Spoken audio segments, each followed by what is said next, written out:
What is going on, everybody? Welcome to another episode of the Freedom Gaming Podcast. I am Hazed. Unfortunately, I will be your host again tonight because John's still out sick. But we're here again, right? Happy to have you guys. I'm gonna pass it around the room. We'll start with Joey there. How you doing, Joey? Doing well. Excited to start seeing more of these Archazia cards. Very excited to go through in depth on what this set's looking like. All right, and good. Yeah, it's exciting. We're actually gonna take this whole episode pretty much just going through all the cards that we have. I think at this moment right now we are 8 cards short. If we happen to get one thrown in while we're recording, we will throw it in and just keep moving because we're obviously doing it live. So we'll The throw in benefit there. of being live. Yeah, Exactly. But Brian, how you doing? How's your week been? good man. I was obviously we kind of knew the spoilers were coming out this week, and Monday, Tuesday started about like average, and people were kind of hype, and then it just like popped off. I should say last week, right? Monday, Tuesday, and Yep. we spoke about that, and now it's just like nonstop torrent of new cards. I know some of the accounts I follow is just like repost, boom, boom, and like it's kind of crazy. But it's awesome to see some of the cool color pairings, a lot of thematics, right, which we'll get into, Mhm. and but it's super interesting. I think it's slowly opening the avenue to a bunch of different color pairings to be viable. Yep. Not that maybe not necessarily this set, but we'll get into that. Yep. What are your guys' thoughts on how quickly they did this spoiler season compared to some of the past ones? They kind of was like a slow drip. Or I feel like this time they just gave us everything in pretty much a week and a half. What are your thoughts on that? I'm cool with it. I think I'm wondering if they were already had plans to start it before and they were kind of playing catch up, Yeah. right? Because it's today's the 17th, 3 weeks technically until set release on the 7th.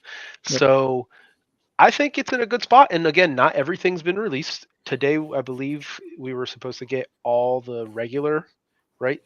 And then the All the enchanted Enchanteds will be on will be Wednesday. starting Wednesday. Is it Mhm. starting Wednesday or all of them come out I think Wednesday? starting Wednesday. I Yeah, don't know if it's so going to be I all. think it's a good pace. You know, keep people kind of hyped. And hey, this is my chase card, or what the Yeah. chases for the set are going to be. I Mhm. know there's been plenty of talk already. Some of the legendaries, just like every other set, right? I think on the last one, Hades and Hercules was the ones you didn't Mhm. want to see for legendaries, and Yeah. Me.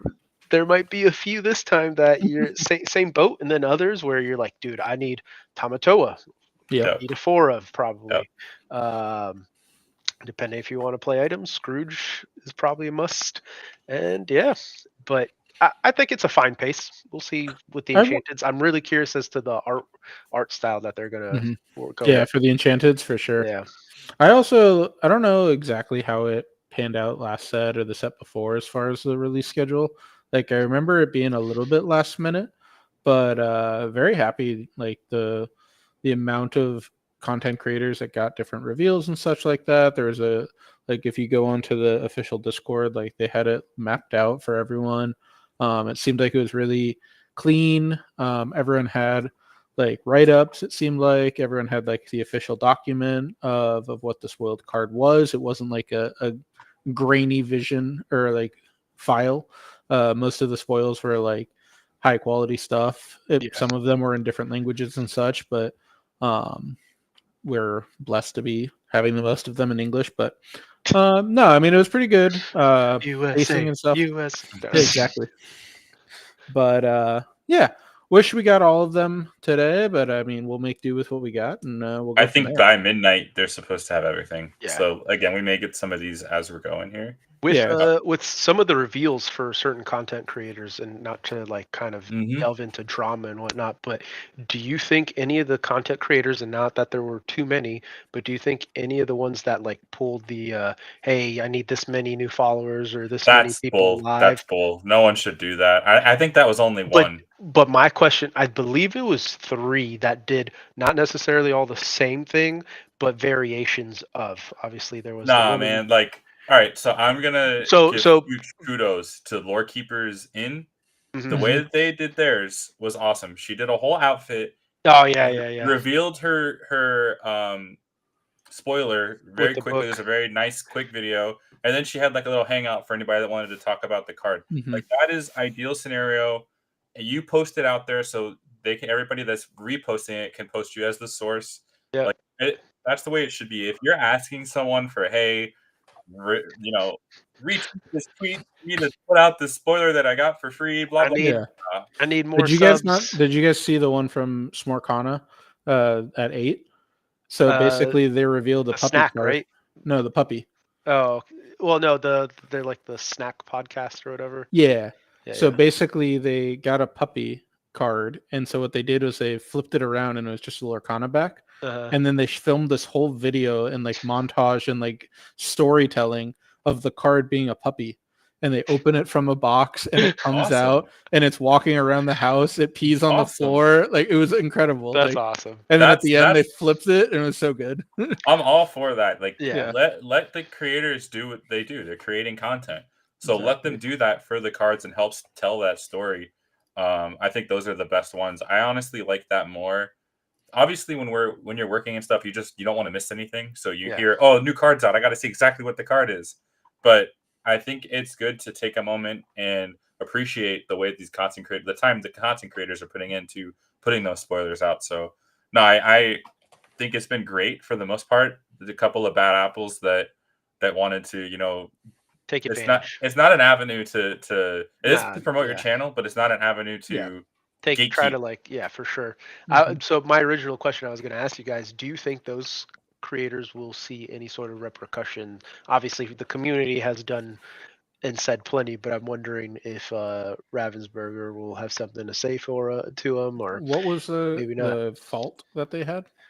The one in particular that really blew up was a French streamer who was basically demanding people to sub and follow in order for him to reveal the dual color Diablo. Yeah, that's wild. So he cropped where it was just the art, and then wouldn't release the rest of the like basically holding the card hostage until he got enough subscribers. Basically, from a social media aspect, was saying my draw. Yeah. Diablo. Yeah. That's funny. So all right. Yeah. I guess we have a couple of tournaments that happened in the past week. 220 player tournament in Germany. I know most of us are probably kind of ready for set 7 and over set 6, but and to that point, I think Ravensburger did a good job because there is no future like tournaments right now to look forward to.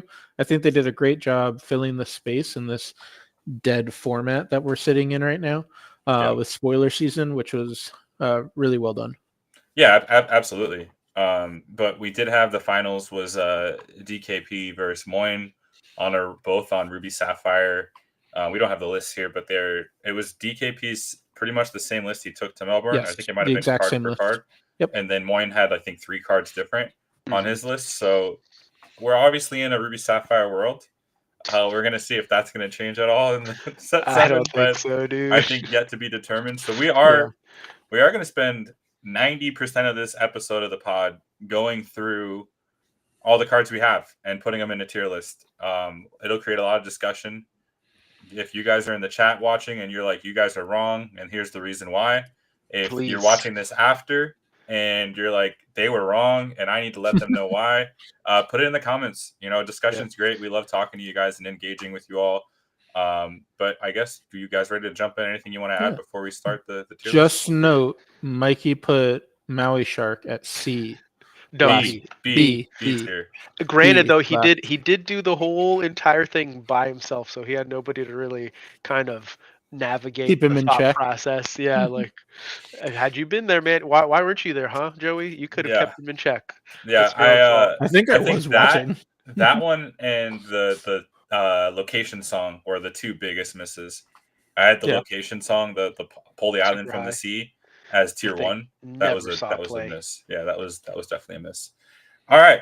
Well, one other thing little thing to point out is while we're doing this tier list, there are a couple of cards that we do not have an English version of the card. So I'll find it quickly and then read through it. But we're going to, we'll power through it. So let me go ahead and switch us over here. All right. So I had these in order when I first put them in, and I don't know what happened, and they're no longer in order. They were in set order, but they're not anymore. So this is how we're doing it. Oh Lord. You guys can all see that, right? Yep. All right. So we'll probably just take turns on reading it. I guess I can go first here. Yep. We got a 1-cost inkable. Amber Coil is an amber card. It's an item. This says during your turn, whenever a card is put into your ink well, you may remove up to 2 damage from chosen character. So possibly Amber Sapphire, maybe a deck that could, handle this. But what are your guys' thoughts? It's an inkable coil, but the only coil I like so far is the sapphire coil. Yeah. There's we not haven't- too much payoff. Like there's 2 cards in particular that I'm thinking of. One is the Rapunzel from Yep. set 4, I believe, the gifted healing. Yep. That card comes to mind when I look at this, and then there's also the new card I think this set that has something to do with healing that you gain lore. That I we'll think get to that one. There hasn't been enough of a healing payoff, so because of that, and we haven't seen that in the meta, I would put this a little lower. So I'm thinking C tier for this for sure, probably. But it's is also C like is C the lowest we're going with here? Joey's tier is the lowest. Joey tier. Oh, okay. Yeah, completely unplayable. Here we go. Someone's here. What's going on, brother? Yeah, so that's our first one. We got 1 down, 200 to go. Let's do it. Next one's another coil.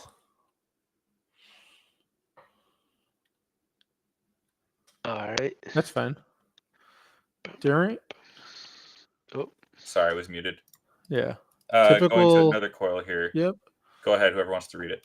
2-cost inkable ruby coil. During your turn, whenever a card is put into your inkwell, chosen character gets +2 attack this turn. This card's pretty cool. I could definitely see it in red steel. Yeah, the challenger decks. Yeah. And then also I could see it in like a different version of like red blue, giving just a bunch of like the derpy cards or like the 1-cost cards that like have 1/2 attack now are 3/2s trading into stuff. I don't know. I think it's C tier. I think it's pretty. I would almost say it's Joey tier because the requirement for you to ink stuff, and typically in these challenger decks, right? Maybe red blue, but how many times are you going to continue to ink, especially with so far up until now, Ruby Steel having the issue of drawing cards. Yeah, I don't know. This is definitely a Joey tier because I'm also seeing that it's not challenger; it's plus attack. I'm thinking Maximus. I'm thinking Gaston. I'm seeing some good stuff there. But Jack, yes, we are doing the whole set. So you're in for a treat. Sorry, I was trying to add another tier. Maybe we can add a cheeks. Yeah, let's just do a D tier. Yeah. And I think this goes in that goes there. Yes, sure. 1,000%. All right, we got a good card. Yes. Go ahead, Brian. A tier. You want to read it? Read the card? 4-cost inkable Scrooge McDuck has 2 effects. You may exert 4 items of yours to play this character for free. And the second is when you play this character, look at the top 4 cards of your deck. You may reveal an item and put them into your hand. Put the rest on the bottom of your deck in any order. So not only can you get this card out potentially for free, right? If you're running an items list, but then you can reveal, just like Ariel, reveal another item and put it right into your hand and pair it with the Tamatoa. You get to play that for free at some point. Pretty dang good, if I do say so myself. For me personally, right there in A tier. Yeah. Only because it does, at least with the minimal testing Joey's done, you have to have those items out. Yeah. So I think the power level of this card is S tier in the future. I think it's A tier set 7. Just because I don't know, really have to. Yeah, but you got to think I'm running a deck that has 23 items, and half of those items are pretty doo-doo. But is the floor of a 4-cost 4/4 that replaces itself bad? No, and that's why it's like okay. But late game, the card's insane. That's why I'm cool with it being an A. Yeah. until like I am praying that one of these last 8 cards is a sapphire item that Oh, we is know you've been super blowing up rare. Discord chat. Yeah. Where are my cards? Where are my cards? But All right, we'll keep it at yeah, 8. exactly. All Definitely a right. high ceiling. This is pretty basic. So we got Aquila, 2-cost steel card, 3 vanilla 3/2. So no text outside of just its And stats. there's no shift line or anything Yeah. else. No So shift line yet. I'm I glad we're think- getting some more Jungle Book cards. yeah, I'm gonna go see on this, and yeah. like for sake of the stream time, like this is a vanilla card. We're gonna see a lot of vanilla cards that are just limited playable. This is D. Yeah, I don't even that's think fine. it's C. I think it's D. That's fine. Let's I'd just say get- C. So the way I see it is B, you're going to see a lot of competitive play. A, it's like a must-have in the set. Well, Mhm. S is probably like your must-have, but A is Yeah. also a lot of competitive viability. I think C, you'll see fringe competitive play, where I Yeah, don't think and you're then going to D see is nothing. Aquila. Yeah, I don't think you're going to see that played at all. And then Joey is some janky stuff. Yeah. This S one tier. is go ahead, S Joey. You tier. can read this one. 6-cost inkable Tamatoa. When you play this character, return up to 2 cards from your discard to your hand. Whenever this character quests, you may play an item for free. And it is a 4/5 that quests for 2. This card has every stat that you want in a card. It draws 2 cards almost every single time. The viability to be able to play Fishbone Quills, to play dimes, to play popsicles for free. There's so much upside on it. It's just every blue deck is going to be running this. S tier for sure. Yeah, I don't think without no a one question. thinks this is an S tier, right? Like this is probably the card of the set, I would say. Yeah. For Chase. Tamatoa. If they have an enchanted, that will be the most expensive enchanted. Yes. Yeah, I agree. All right, Brian, you want to read our next one? Yep. Amethyst coil, uninkable, 3-cost. Magical touch is an item just like all the other coils. During your turn, whenever a card is put into your inkwell, you may move 1 damage counter from chosen character to chosen opposing character. They're kind of just leaning into the damage counters being moved around. There was a lot of that this set. I don't think it'll see any play. It just being uninkable in of itself, especially in Amethyst, already makes it super difficult because you have all these other competing cards, and it's an item, typically not running any items in that color pairing. It's probably Joey tier for me. Yeah, I my thing is, and I could be pretty quick on this one. I just think if you're playing a damage-based deck, you're locked into red, right? Because that's the only deck that has self-damage characters. So you can really never afford to just play this on 3 without affecting the board. Nope. There's no upside of playing blue where you double ink or something like that and can move 2 counters. Yeah, this card is just unplayable. I think I'll probably put it in D, Joey. Yeah, that's Anything to fine. add? The only other pairing that I could see that it could be useful in is green, just because of all the cards that are requiring damage on other characters, ping ability and stuff like that. But yeah, overall, it's just unplayable. Yeah. Okay. Oh, we got, hold on, what? Number 197. 1 second. Yeah. So it is Aladdin. We have a lot of cards that are either French, German, or otherwise. But this one in particular was pretty cool because it was like the art itself is like him holding Jasmine on his shoulder, so when he back the cards. And I think there's a few of those. Yeah, we've had that a lot throughout the sets. Yeah. The combined art, it's always really cool to see the artists do that. Yeah, it's just a cool continuity thing. Are you happy with being such a big Sapphire player? Are you happy with your 2 legendaries? I think those are definitely the best 2 out of the set. Once again, yeah, I think they're fun. A lot of deck restriction around them, as far as and where we've been testing and trying to fill the deck with items. And right now we just don't have I'm probably 2 or 3 items short. Just raw cards, not necessarily the numbers of them, of being completely viable. There's a few cards that are just filler, just so that I have the item count up for Scrooge not to miss, just to have Scrooge on curve, stuff like that. But yeah, My Mushu report is just crashed. It's right. not responding to me, so we'll just skip that one for now. All right. Oh wait, actually just loaded. Hold on, just loaded. I have mine up as well. So I got it. okay. All right, so Aladdin, 4-cost uninkable steel card. He's a 2/4 body with quest for 2 lore. He has outstretched hand. Whenever this character quests, you may play an ally character card costing up to 3 for free. He also has Take the Trouble. While this character is exerted, your allies' characters get +1 attack. Pretty interesting card because you get it on play ability and then also when it's exerted ability. Pretty interesting. I like this card a lot, actually. I think there's a lot of good allies. And then the I think synergy's gonna be blue, sick. or sorry, Sapphire Steel has a lot of I mean, there's just allies in general, but I know some people were doing their research, and there's plenty of allies around. Oh, my mistake. He has to quest first. Oh, never mind. I don't think it's as good anymore. He has to quest to be able to play the ally for free. Yeah, 4 cost is just. I mean, the inherent ability of a free character is very good. I would go in the C tier if I was going to go because I think it's going to be a fringe card. I don't think it has enough consistency until we see some of this. I think B. So here's my concern. A lot of the ally support cards that we've seen this set spoiled so far, and we'll get into later, are uninkable.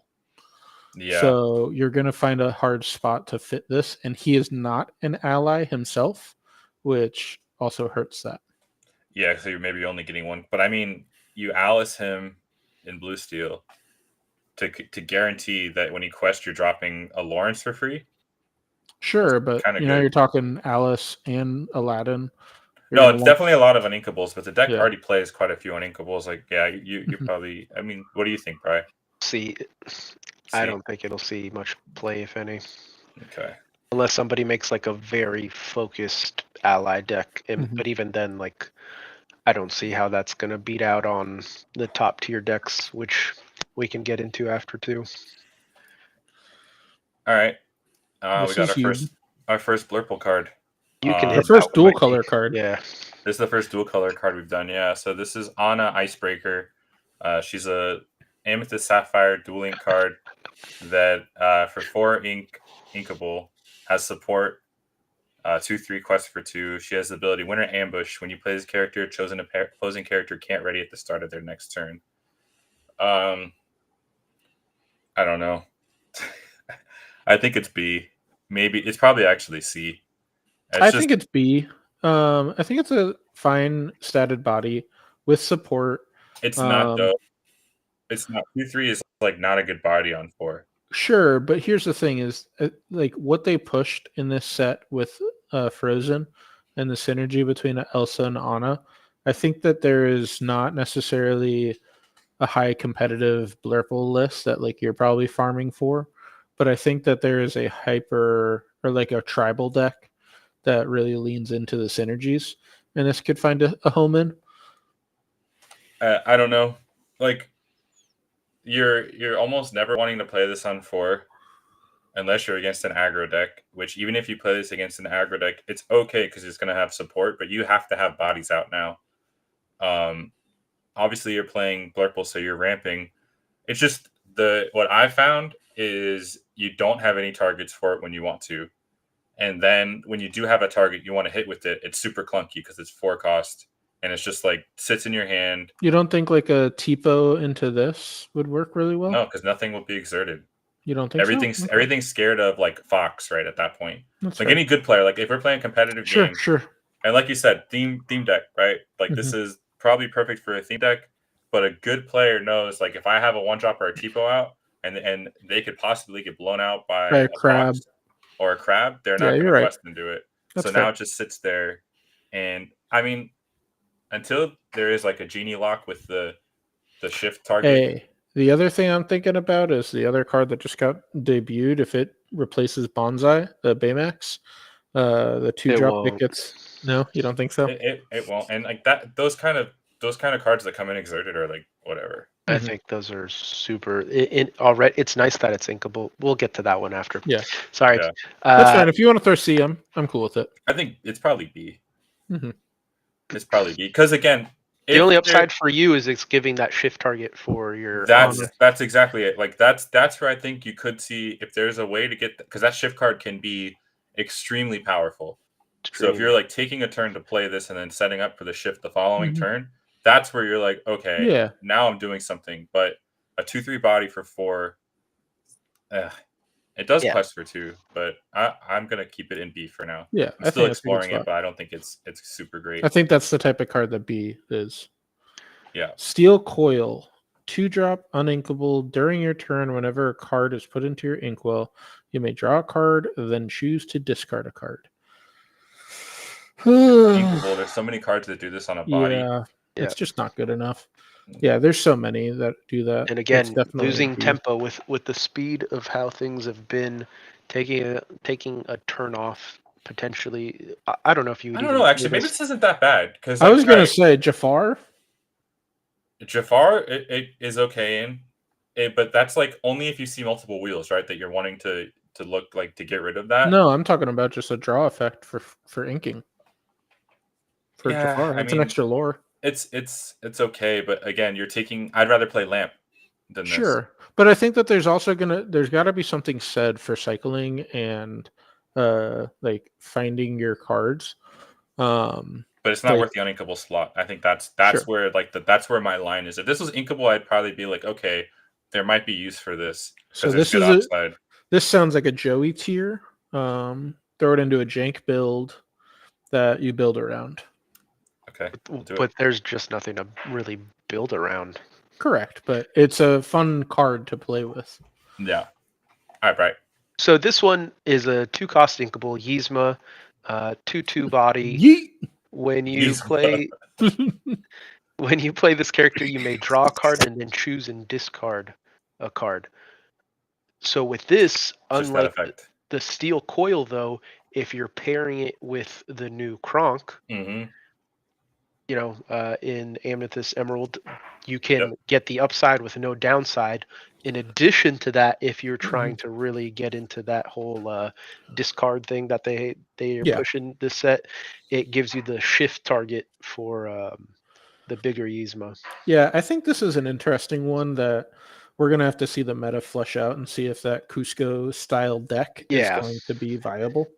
I'm going to say C, just so we're safe. Yeah, I think C is probably right. Yeah. The thing is, I know there's a 3-cost 3/4 body Yzma. That's not bad. Sure. Purple Amethyst. So like if I wanted a good shift target that I thought was going to stick around, it'd probably be that. Unfortunately, like the 2/2 body is not good. Pretty weak. Like if there's space in this deck that circles around that Kronk, late game, this is just a 2-mana draw spell. Yeah. No, for sure. The other thing that you could do with this is also for the Emerald Amber deck, where you're trying to dump stuff into your discard pile. Correct. So maybe either Chernabog or the new Lady card.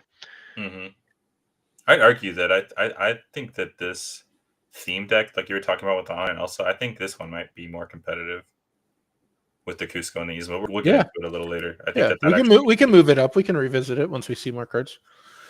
All right, we got Anastasia, Bossy Stepsister, Emerald, 3-cost inkable, 3/1 body, has an ability that says, "Oh, I hate this." Whenever this character is challenged, the challenging player chooses and discards a card, and she quests for 2. So she has the Merfolk tag, right? Yep, Merfolk, Flynn. It did a lot of work. Those cards did wonders for me back in the day. The upside is it's inkable if depending on the matchup you're playing against. Into Ruby Sapphire, it's a 3 power, so maybe it survives, right? And then when it's challenged, that's the only downside with any of those cards is it has to be challenged in order for the effect to come into place. But it does quest for 2. Yeah, and I think this card's such a liability against Steel, though. Oh, again, I totally understand. Same thing with Merfolk, same thing with Flynn, which is why Flynn doesn't see a lot of play anymore. However, if you're leaning into the theme of Emerald Amethyst discard, pairing that with exactly what Flying Winks has just said of none of these green cards were meant to survive a turn. So you get your upside to it if they discard, great, but And Merfolk, it's gonna trade most of the time. yeah, 3-1? the 3, if it was like a weak, like a 2-1 or something, I'd be but the 3-1, a lot of people play Sir Hiss because it's a 3-1. Obviously, having the evasive helps out a lot, Yeah. but there is some upside to this, and in the steel matchup, you just ink it. I don't I think know. it's a C. I think Yeah. it's B. I don't think this will see that much, but I think it's one that this stat line is so bad for 3. I mean, think about all the 3/3s you play in Emerald Amethyst. You know, your white roses, your crabs, your foxes. Like those are so much That better is the stat one thing. lines. Yeah, Like that is the even one fair. Kit. thing. Would you play this over Kit? No. Probably not. Yeah. Yeah, you're right. I'm good with D. When you put it that way, and it's not a thematic theme. Will I it mean, be a lot of play? I don't know. if there's I a think it's a reckless C deck out though. there, if there's a reckless deck out there, and you have to like make All stuff the swing in, emerald, all the yeah, emerald cards. I'll have to keep it C. C's fine. Mhm. Joey. Matchmaker 4-drop or inkable 4/3. When this character challenges another character, each opponent loses 1 more. I love the lore stealing, but this card sucks. Yeah, it's just if this was a 3 cost card, I think it's worth it. But being 4 is just not good, Yeah, so D. and we can just pass on it. Yeah. Yeah. Brian, anything you want to add? No, right? Nope. Okay. This one's interesting. This is I Yes, think it this one we is. could talk about for a little bit. Brian, Mhm. you want to read it? 3-cost inkable, legendary Aurora, Waking Beauty. It's a 1/4 Singer 5, quest for 2 with the ability of Sweet Dreams. Whenever you remove 1 or more damage from a character, ready this character. She can't quest or challenge for the rest of this turn. However, she can sing. Yep. I So- want to revisit the Amber Coil. But Yeah. like, Yeah. I don't know, man. You need to move. You have to, damage but around, you're right? you're gonna play Coil over Cindy. No, in No. conjunction. And you need to have the SME out, so it works well with the SME or even a Mhm. Lawrence or something. But I don't know how often you play this on 3. Right?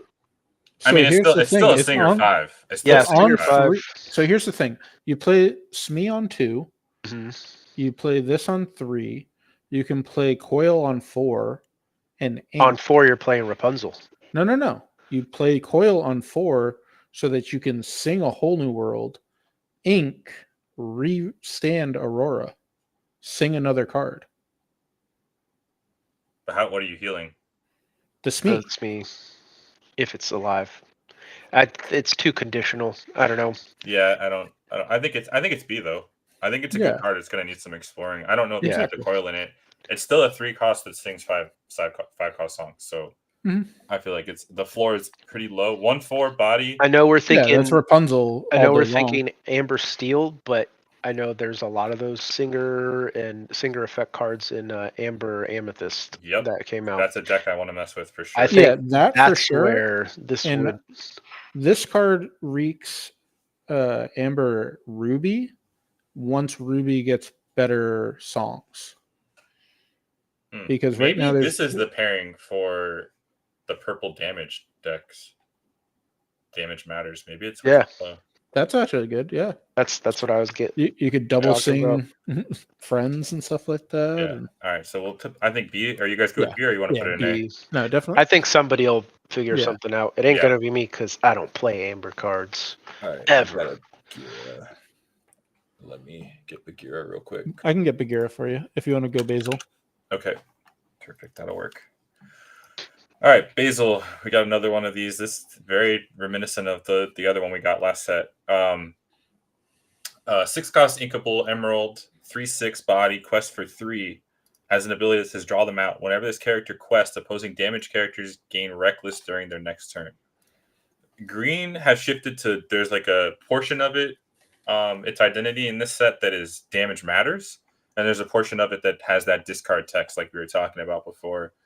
I think this card's interesting, but 6 cost and it has to quest for it to do anything. And they have to be damaged. And they have to be damaged. That's the big conditional thing for yeah, me. I think this is probably C for me. I don't even know. You It's wouldn't even just put it in C. Reckless is a really good keyword though. reckless is phenomenal, but And it it's has multiple. to be. So like if you play Tinkerbell, their entire board has reckless. but this has to survive a turn, and then it has the quest, which is nice. It's got the big butt, but Yeah, it's a 6 cost, 3/6, and I mean quest for 3 is this. I don't know. C, sure.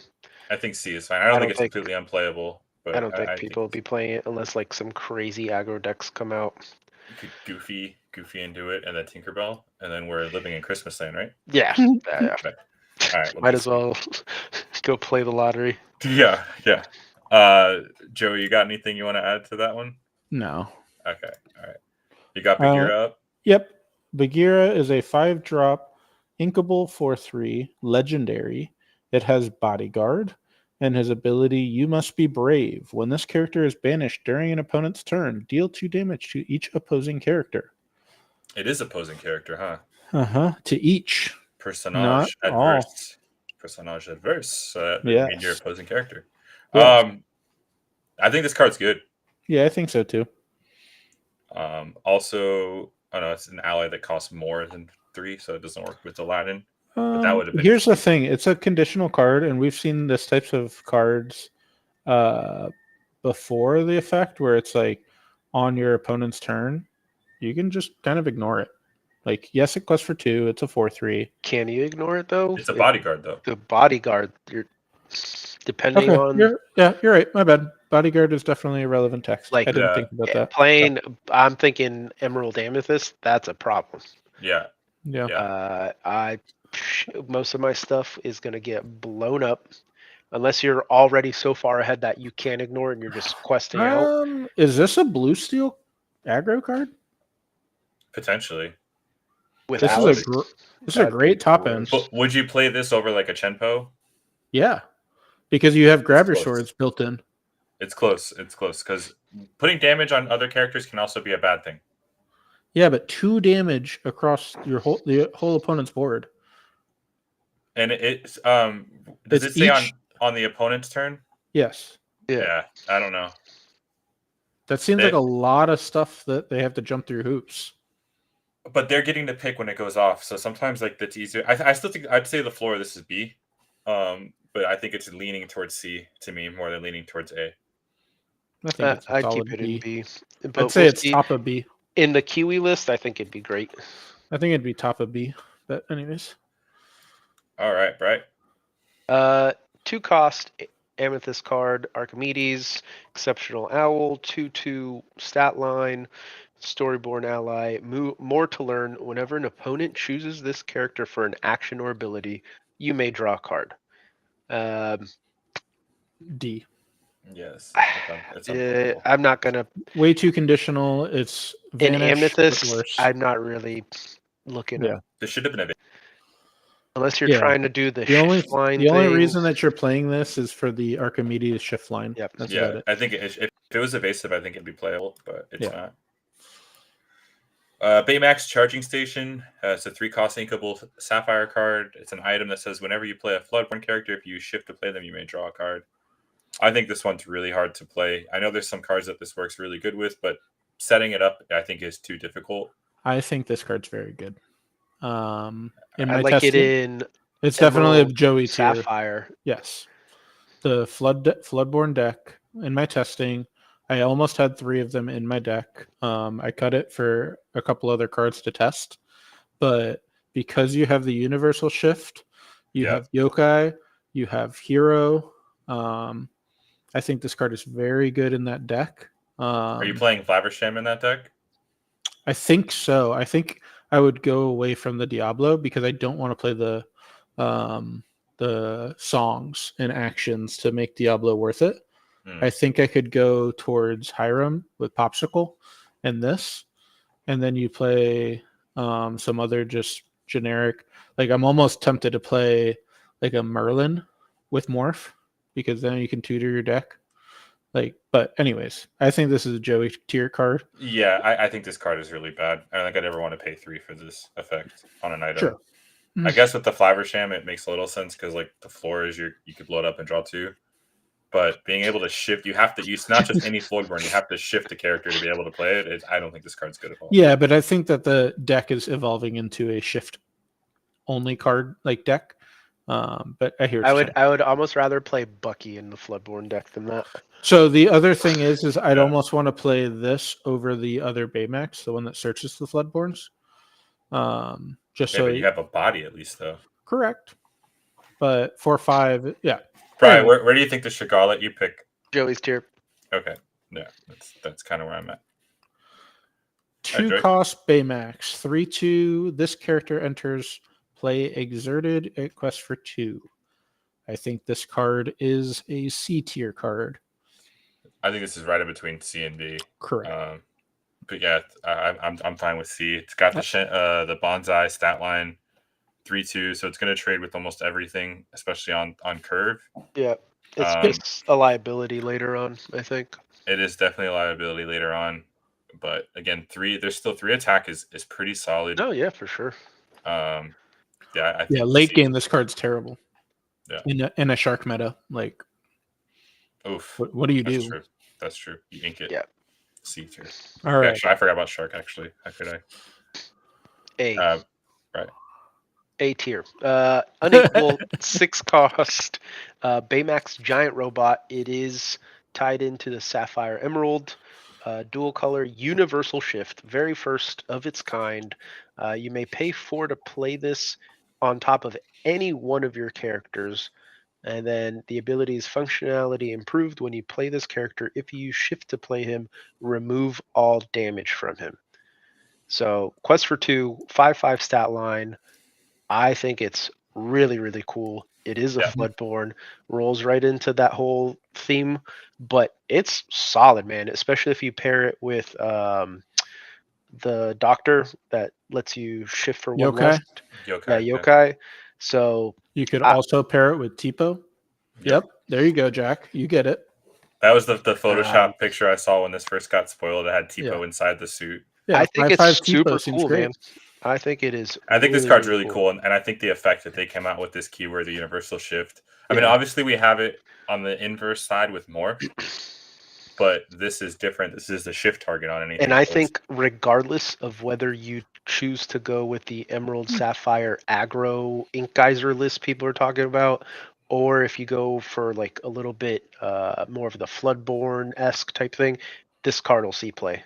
Yeah, so the other thing that we're missing on this is a 6-cost song that is very good. Let It Go. For sure, that's like Bruno, Let It Go. Yeah, but on curve, that's not doing like anything super crazy. I mean, it's pretty good. It is. Don't get me wrong, but like that's what I'm viewing this card as. It's a 6 body on 3 or 6-cost card on 3 that you're either shifting on Yokai or Tipo most of the time. And if you have a very, very impactful card that you can sing for 6, I think that card's lights out. And I think people are not thinking about the heal ability. For sure. Yeah. And I think that'll come into this effect. Card's an A all day long. Definitely A. I agree.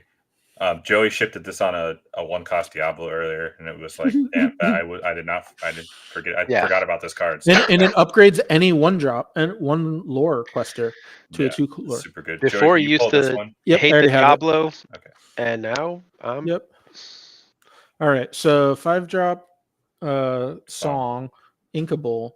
All is found. Put up to 2 cards from your discard into your Inkwell face down and exerted. I think this card's good. I think you have to build your whole deck around it. I think there may be an Amber Sapphire deck.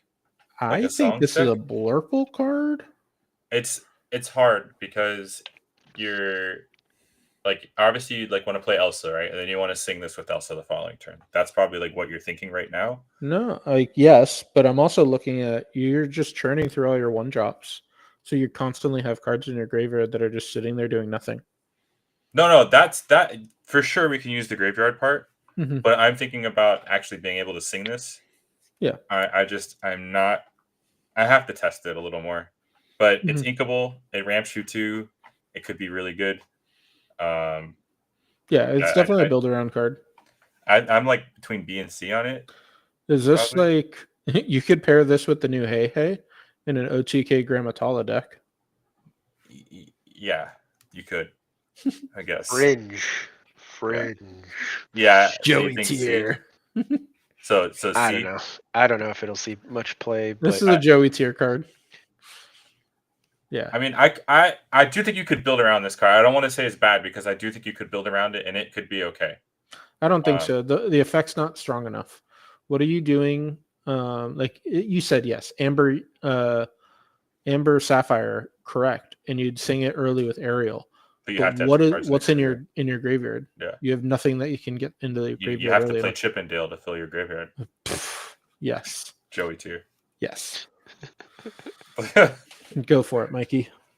Blue, 6-cost uninkable ruby card. Blue Owl Iron Paws, 5/4 body, quest for 2, has the ability fight like a bear. Your characters with 7 attack or more can't be dealt damage.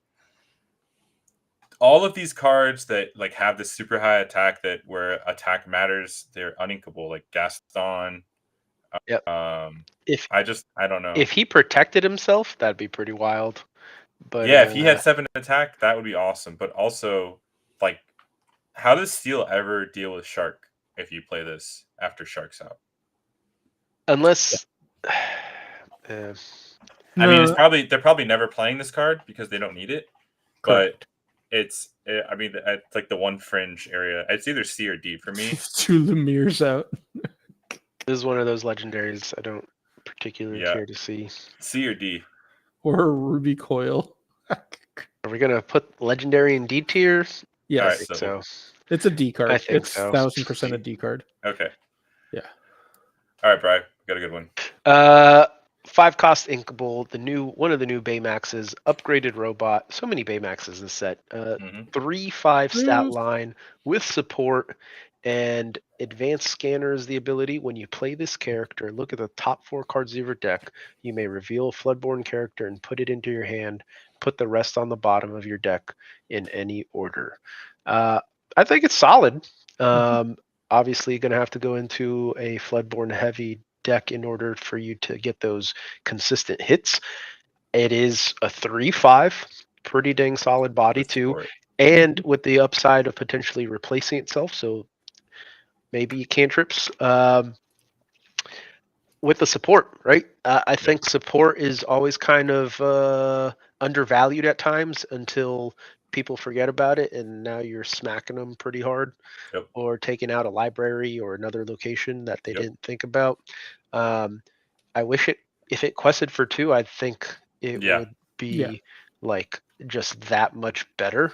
But overall, slap it down, maybe get a good hit, and then just contest the board a little bit more, or help your weenies fight off some bigger things, get some positive trades. Some other thoughts on this card that I see is the hero tag and the robot tag.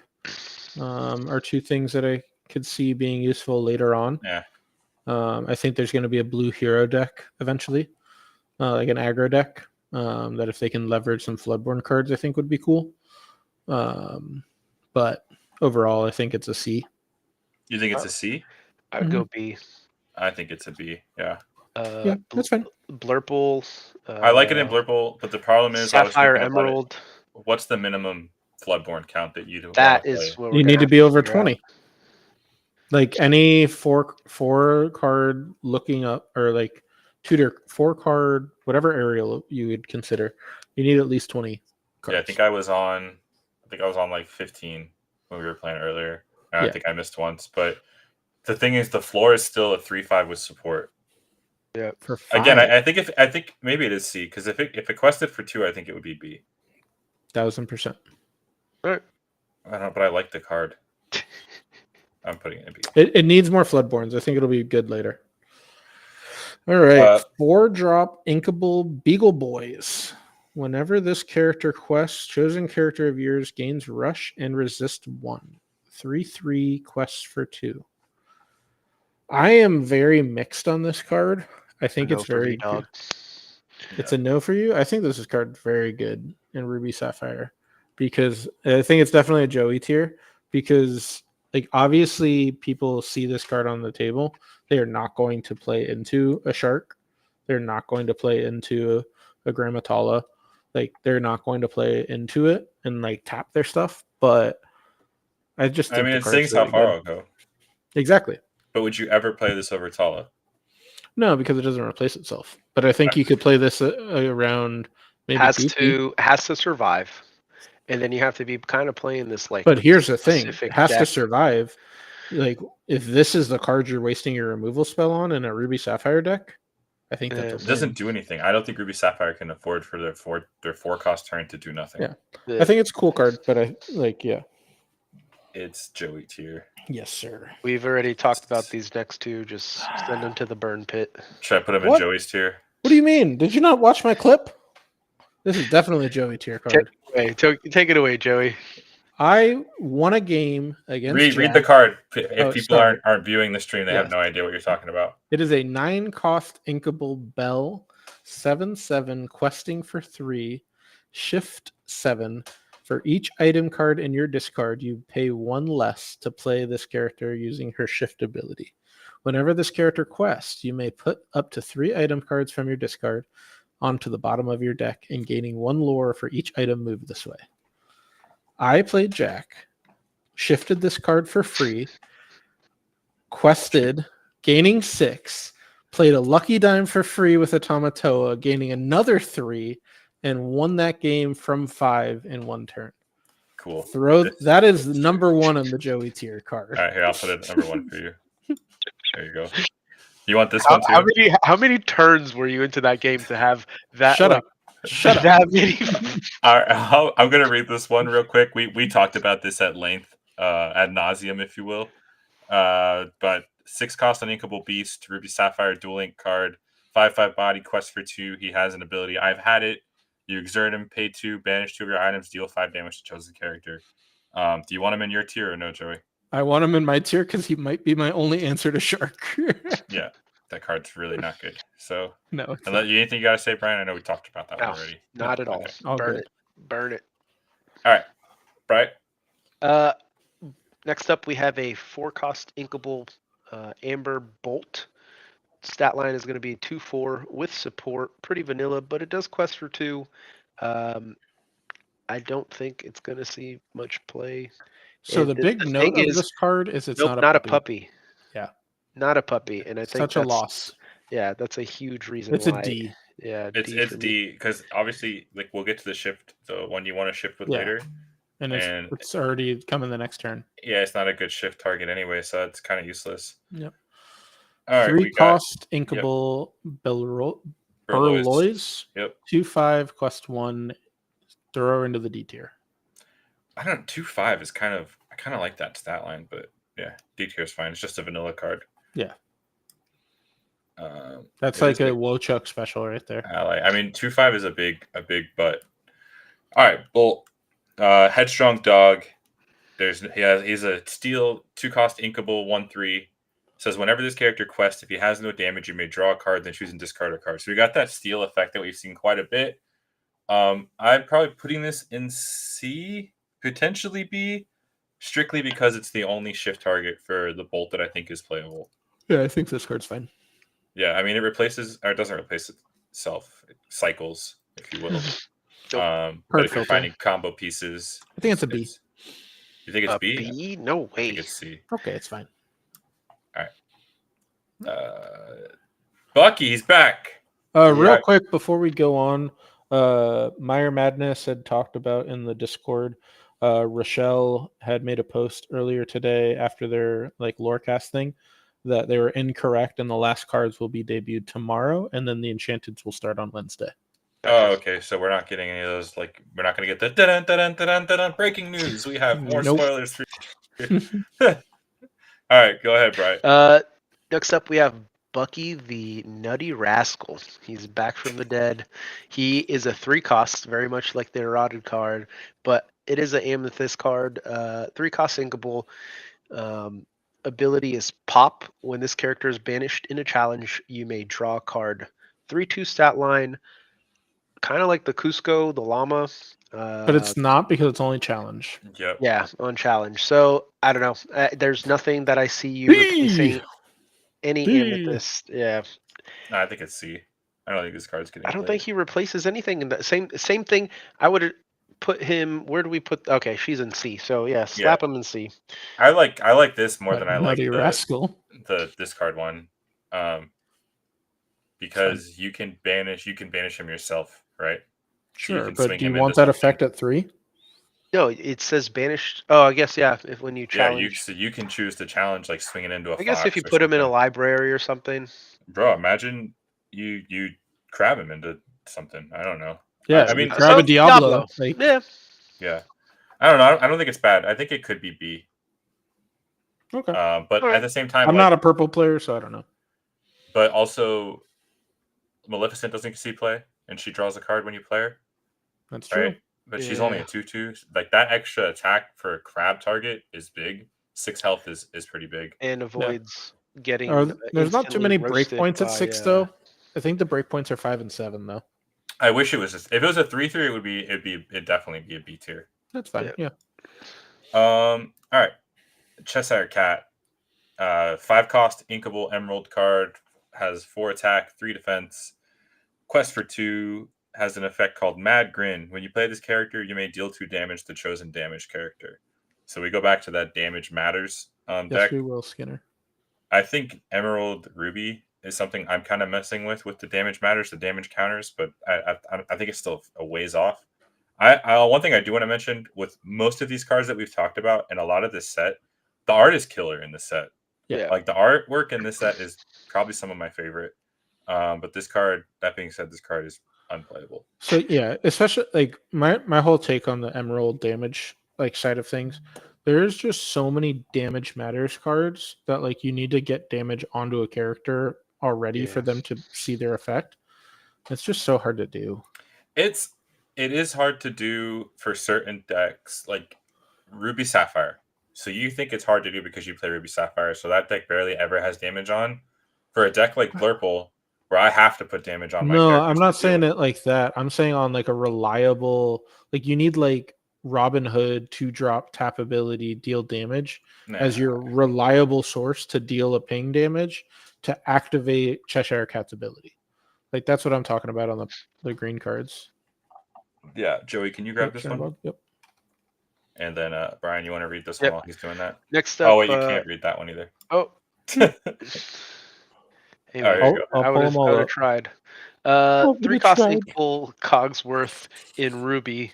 It's a 3/3 stat line, still useful. When you have an item card in your discard, this character gets +2 power. This card's kind of good. Is it or no?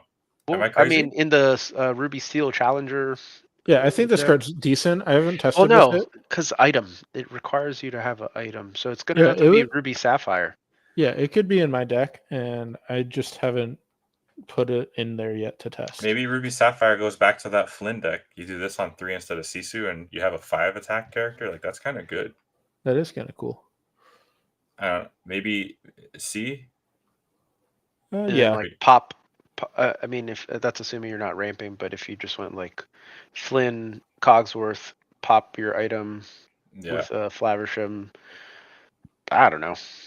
Maybe. I don't know. Its floor is a 3 cost 3/3, which is not a bad stat line, and potentially could trade into a Maui. I don't know. I don't know. What do you, C or D? Gonna be a C. D for me. All right, D. C. All right, I'm good on. Pull up Chernobog.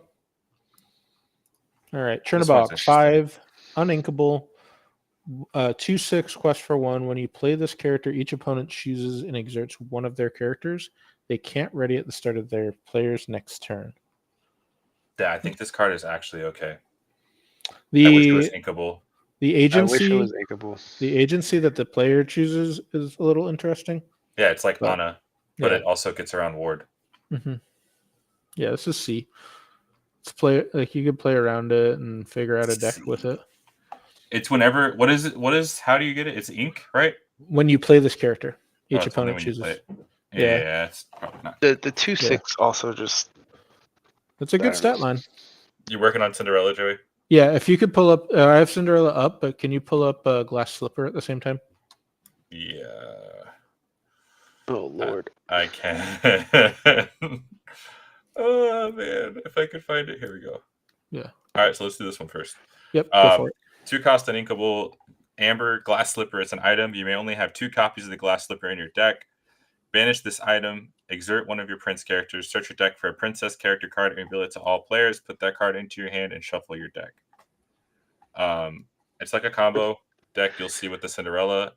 I think it's B because the floor is you're playing 6 Rapunzels now, but I guess you have to play princes, so maybe it's maybe it's C. So, But you need a before prince out. Yeah, that's what I'm Before saying. we put a label on this one, I wanted to read Cinderella. Cinderella is a 4-cost 2/4 quest for 2. When you play this character, you may put an item card named the Glass Slipper from your discard on the bottom of your deck to gain 3 lore. Mhm. So it's kind of like a 1/2. You could tutor up Cinderella to then play her the next turn to gain 3 lore off of the tutor.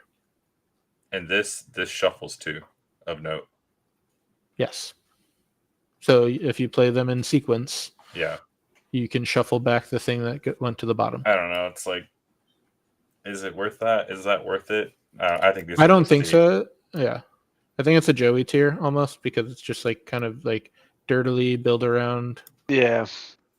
You could play it with like, what's his name? Wreck-It Ralph that gets back princesses. Mm. Oh no, that's now you're going way too far down the rabbit hole. Go ahead. Next one up, Sapphire, 4-cost inkable, Clarabelle, news reporter, 3/3 stat line with support and ability breaking story. Your other characters with support get +1. So a little bit of a support assistance, I guess. Her I guess and Baymax are pretty good together. Yeah. I think you play this in an Alice deck. In the green-blue deck? No, you play the Alice that gives everything support, so then everything gets +1. Yes. I still I don't don't know. think he's I playing, think but it's a meme. I think it's a meme. It's a meme and a dream. Yeah. Don't let your dreams be this is a D cost card. Pour right one now. out for Monty. Yeah. 6-cost inkable Calhoun 5/5 Floodborn. It is a amber ruby card. Shift 4. When this character challenges another character, you may return a racer character from your discard to your hand. Everything about this card just is really S tier. And it's just brutal. There's nothing S good. tier? Did you want to add 3 more letters onto that? Yeah, I was gonna say this card is terrible. Yeah, unless Calhoun, obviously. Like if they release a Calhoun, that's like insane. No, it's because you're stuck by you need a Calhoun and you need racers. Like those are 2 just bad. And you have to challenge. Yeah. I don't know. All right, here's our boy. Here's a good shift Floodborn card. Amber Steel Duel Link, 5-cost Bolt, Super Dog. He's a 3/5 quest for 2, has shift 3, ability Mark of Power. When you ready this character, gain 1 lore for each other undamaged character you have in play. And he also has Bolt Stare, which is a tap exert ability that says banish chosen illusion character. Okay, I'm sorry. Take a timeout. Definitely going back to Amber Coil and definitely going back to Aurora. Being able to untap Bolt multiple times in a turn to gain a bunch of lore when you've gone wide. How are you going to untap him? What are you talking about? Because Aurora doesn't say herself; it says another character. Ready this character. Ready this character. Shut up, Joey. That would have been. Now, if you paired this with set 6 Mufasa, whenever you ready this character, gain 1 lore for each other undamaged character. Simba, sorry. Yeah. No, I think Simba is Simba, where this is at. Simba is good, and I think a Pride Lands like turbo deck with maybe Rockstar Stitch. Yeah, would be interesting with this because you could just go super wide, super fast. And I think this card's very playable if illusions take over the meta. Shift 3 is super nice. Shift 3, but the thing is, he has to live. Yeah. Right? Because you don't get that effect unless he lives the following turn. I think this is a whole new world Rockstar package. I think you're right. Yeah. I with think the Simba. B. I think it's B. Yeah, I agree. I think there's a build around this to that. Brian. Cybug, 2-cost inkable, 1/2 stat line, and then it's called ability Hive Mind. This character gets +1 power for each other character you have in play. Yeah, you can Bad. put them right there. Just this one in the D. This is like not even worth talking about. Not Yeah. a lot there. Nope. We got Eraser. Joey. Candlehead. 2-drop, inkable, 2/2, 1 lore. When this character is banished, you remove up to 2 damage from a chosen character. Right back to the D tier. Yep. And on to These the next are card. Pretty easy to evaluate these cards. Yep. We got a Ruby Steel 3-cost inkable dual color card. Denahi, Impatient Hunter, is a 3/2. It's reckless with resist +2, so no lore pips on this card. Reckless with resist is very sticky, +2, right? This is Calhoun, or no, Calhoun's +1. Yeah.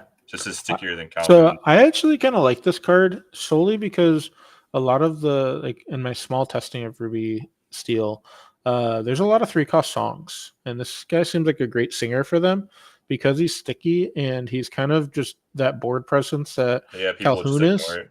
Yeah, exactly. I think C. I could see it being. And Like, it pairs well with some of those other abilities that I they think this is a released. B card, honestly, in Ruby Steel. Mulan or Mushu is interesting with this card too. Exactly. Yeah. Yeah, I think this is a B card. Okay, I missed it when I was building my deck earlier. I like this card a lot. I agree. Actually. 1-cost inkable card soldiers, 1/2 stat line. While a damage character is in play, this character gets +2 power. I think this is a B card. Having a damage character counts itself too. It's pretty easy to have at least one damage character between the whole board to make it a 3/2. It's not your typical 1-cost card unless you're going like this on 1, Gothel on 2. I agree, Jack. I think that is a true statement. What did he say? All 4 red steel cards go in the red steel deck. Yeah, I mean that makes it pretty good, right? If it all fits into that deck. So what do you guys think about this? B or C? I don't know. Do you play this over a hook? So I think this is a C card, solely because you need to build around it a little bit. I don't. You'd be surprised. I mean, No, obviously I agree, was playing a damage deck, but exactly, and like I think this would be really good into a Ruby Yellow or Amber. Yeah. Because you're playing it with like what's her face, Gothel and Mulan. Yeah. But other than that, there's no real way. Like I can't play this in Ruby Sapphire because there's no reliable way to get damage on a card to make it a 3/2 on 1. Yeah, exactly. I don't think it's always a 1, but having a 3/2 for 1 late game is not bad because you're gonna have stuff with damage at that point. But C's fine. I'm fine with it being a C. Right. 2-cost inkable item, Devil's Eye Diamond. The price of power. Tap. If one of your characters was damaged this turn, gain a lore. Yeah, and just to note, I think with this card, it doesn't count Gothel and stuff that comes in with damage. It does not. No. My question is, if a character is banished, was it dealt damage? Ooh, that is a good question. I would think yes. Yeah, right? Because it doesn't say that it needs to live. If one of your characters was damaged. If you're damaged, I think no matter what, it's still C. Yeah, I agree. There's no way this is playable. Maybe 2-cost every turn. No, you were coming through, Skinner. I was seeing your stuff. Joey was just choosing to ignore you.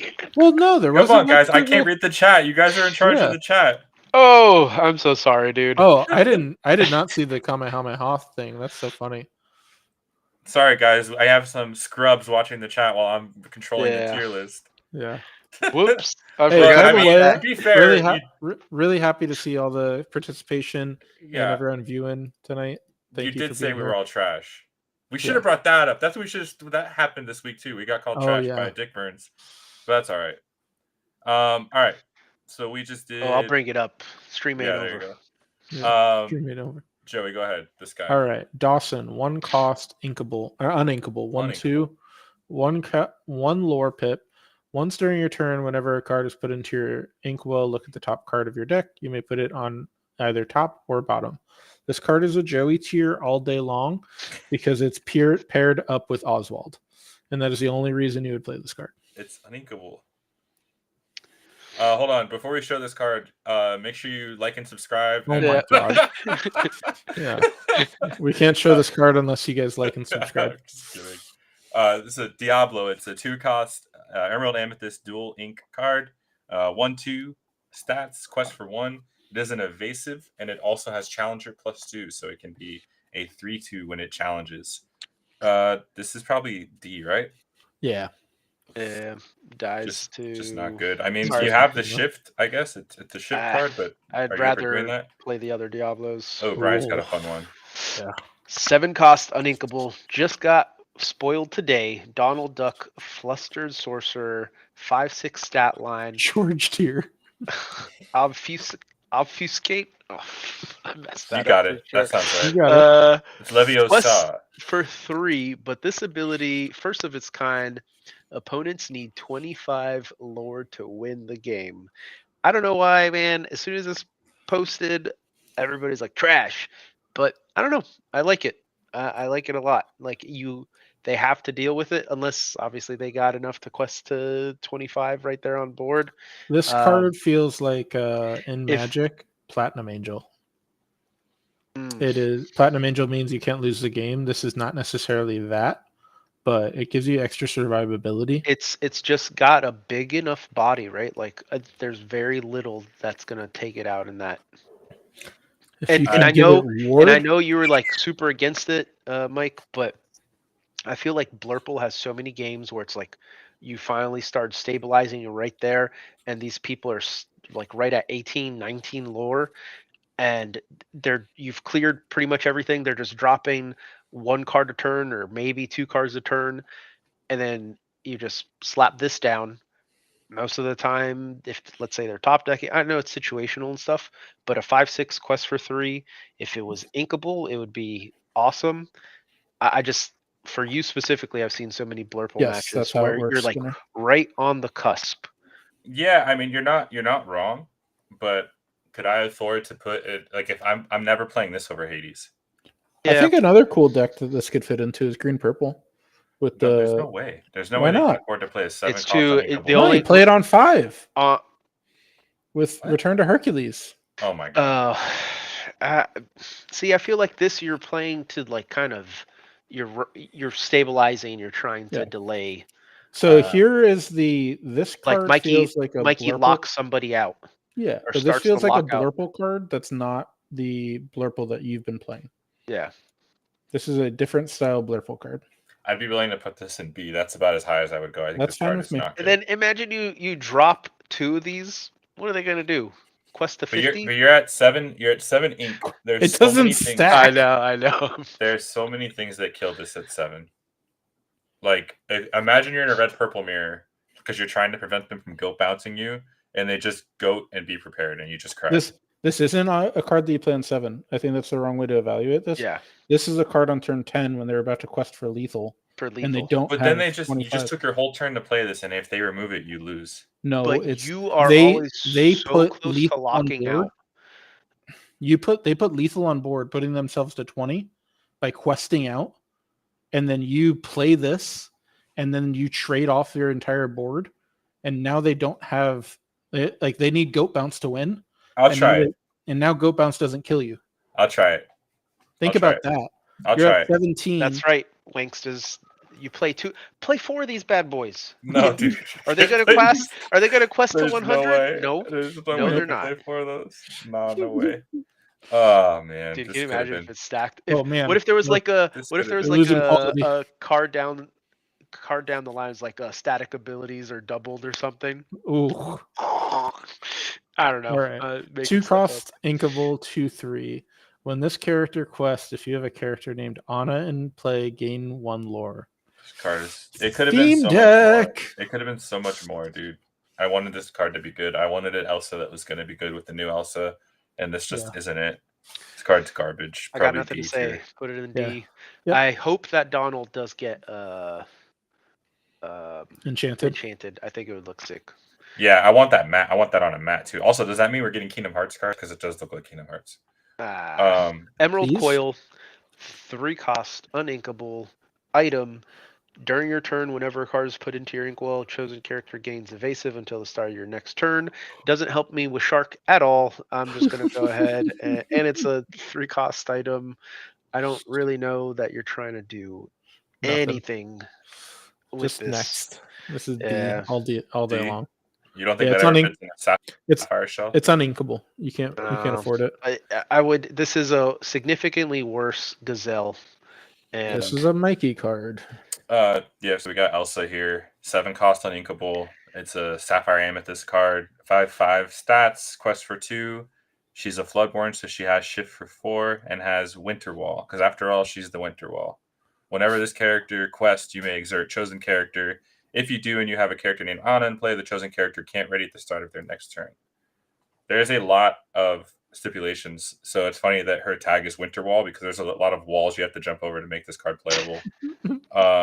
It's probably a C.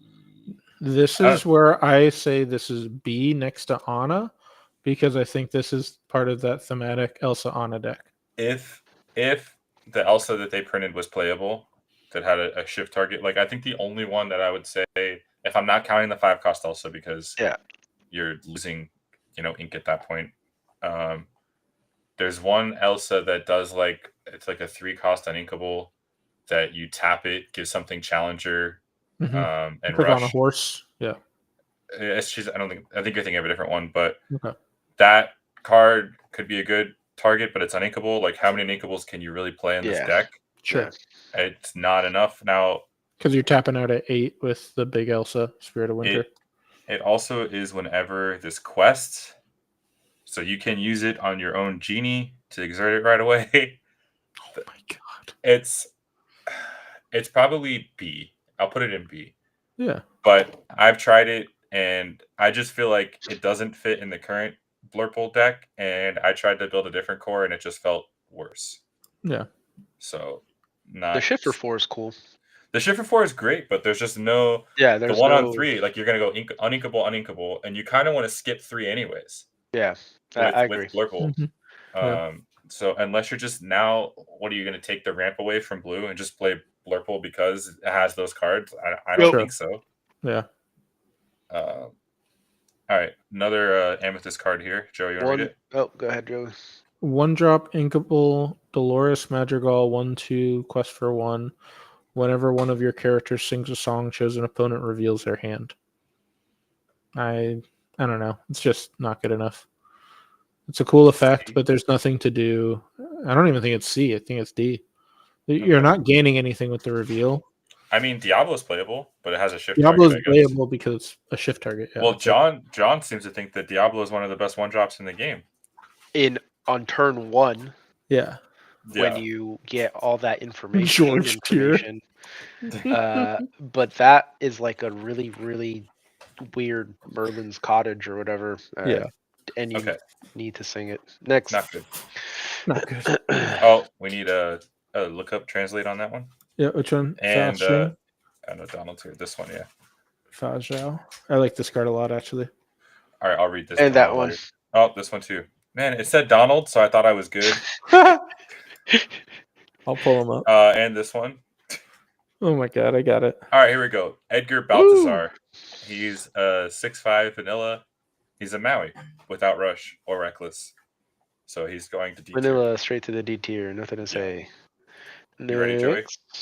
No, keep going. Another vanilla card, 2-cost, inkable, Duchess, 3/2, 1 lore pip. Nothing crazy going on there. There's no shift targets, I believe, so straight into the D tier. You know what's funny? There's not a cat. Tag. Subtype. Nope. Subtype. Like they have puppies, but no cats. Which one you got? Fazhao. 3-cost, inkable, 2/3, quest for 1, training exercises. Each time one of your character challenges another character, if it's the second challenge this turn, you gain 3 lore. Pretty good. I think this. All right, hold on. Read that. Say that again. Each time one of your characters challenges another character, if it is the second challenge this turn, you gain 3 lore. Does that mean it has to be the same character challenging twice, or it's just the second challenge in the turn? No, each one of your characters challenges another character. So any character. So just whenever you challenge twice, you gain 3 lore, Correct. but only on the second challenge. Correct. It's a 2/3 quest for 1. I think it's a C card. I think it's cool. I don't think it's like automatically playable. I think the Denzi card is better than that. Yeah, I don't know. That's not bad. You want to try to get the Donald? I'll go to this next one. I have both of them. Oh, okay, nice. Donald is a 2-cost uninkable, 1/1 quest for 2, action duck. Whenever this character is challenged, you may return an action card that isn't a song from your discard to your hand. Oh, Yeah, this this needs to card's go on pretty my cool. deck, actually. Yeah, this card's very cool. That's pretty cool. And it's a pirate. Yeah. It's on 2, so you could go like fire the cannons on 1, play this on 2, so you're always getting the fire the cannons back. So it's only when this character is challenged.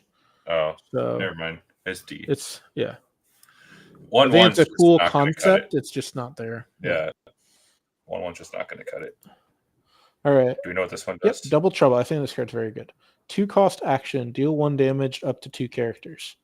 Chosen characters.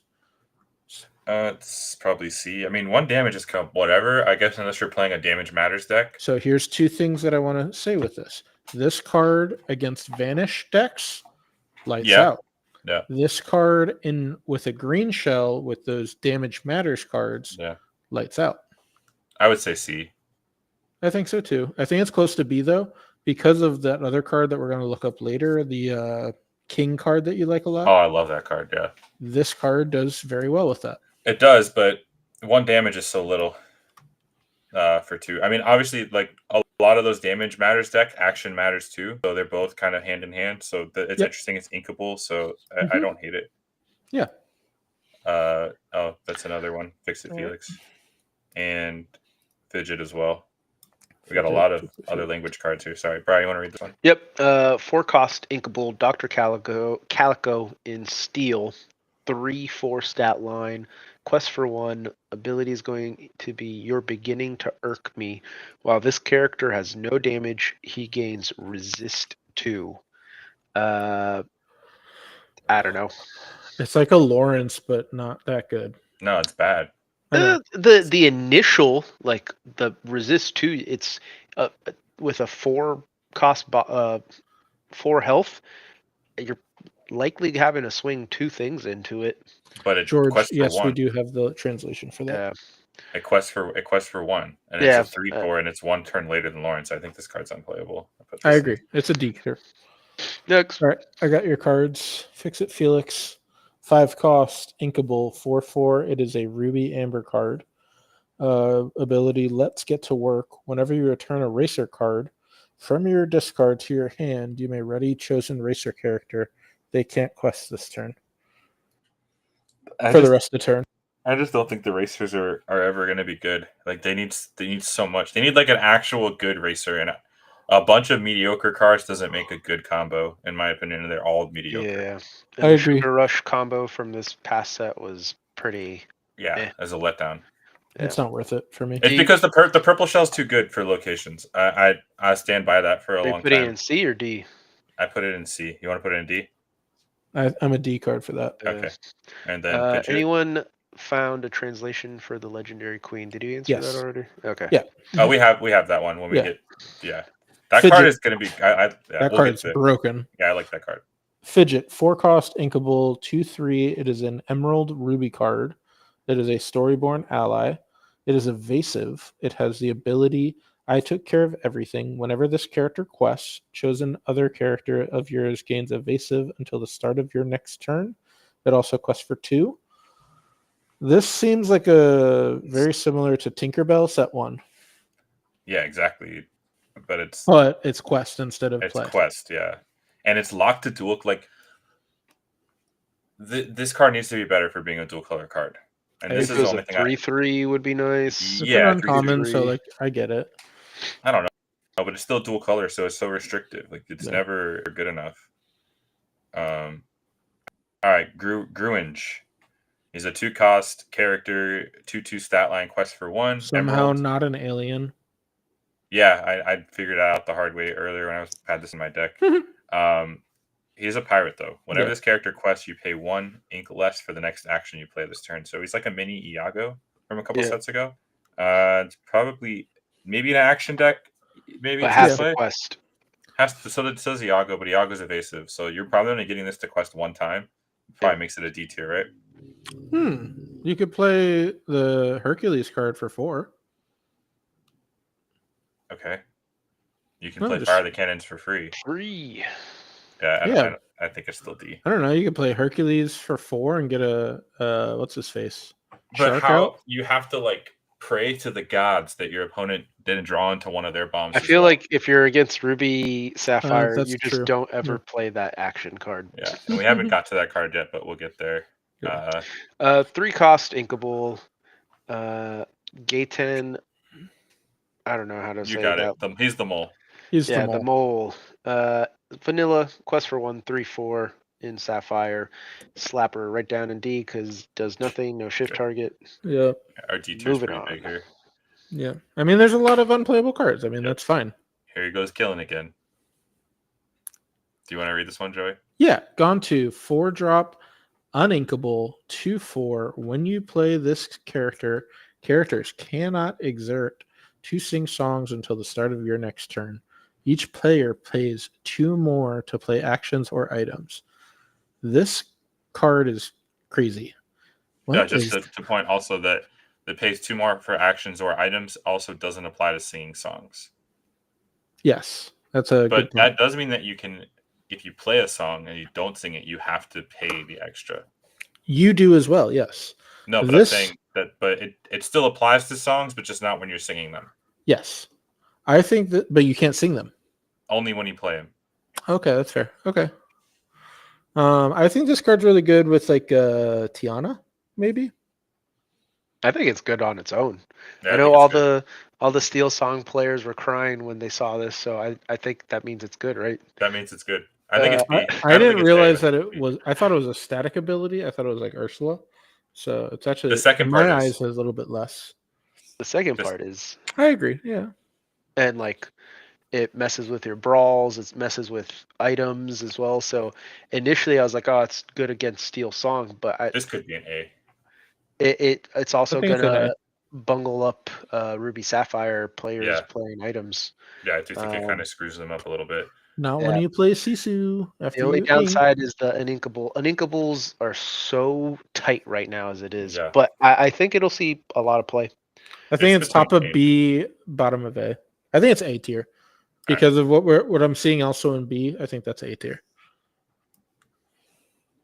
Yep, I got French. that. French. +2 attack. Whenever this character quests, give your What? other characters +2 You can attack read for the French? rest of the turn. You Something can like read that. French? I mean, you could. It's deducting what it said. What it Yeah, does. no. Whenever quests, you can choose And give a character of yours to give +2. character +2 power. Yeah. For the rest of the turn. It's a 2-cost Ruby 1/1 quest for 2. I don't hate this, but I don't love it either. It's probably a C. Yeah, I'm good with that. 1/1 is like just again that 1/1 stat line is just not. It's not going to do it most of It's the not time. desirable. This card's good. All right, we got a good one. 3-cost inkable, giant cobra, dual color, amethyst steel, 4/4, does have vanish. So once an opponent chooses this character for action, banish it. However, it does have a ability, mysterious advantage. When you play this character, you may choose and discard a card to gain 2. So, pretty good, I think especially this is S.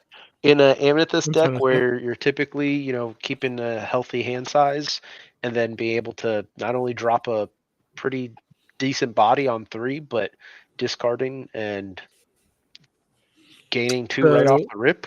My stipulation on this is in between A and S, just because of how good Vanish is going to be. I don't think it's going to be good enough to where people are going to pack a bunch of cards to fight it. It's fair, but I think this is. I think this is the that only there's enough playable Vanish. merit. That's fair. I think this is a S tier card. I think it's very good. agree. Because it's so low cost as a Vanish Mhm. card. If you get stormed sure, a character can sing it, which kind of sucks, but it's still a 3 cost for a 3 cost, and you potentially could have gained 2 lore already from playing it. Mhm. And then the upside of that is if they don't have that removal for it, this is a 4/4 on 3, which is a pretty hard thing to deal with. So this is an S tier card for me. I know we And late talked about game it a little too. bit. Like late game. Oh yeah, late game bounce it, and It's you a have terrible gain top 4. deck because you cannot discard if it's Yeah. a top deck.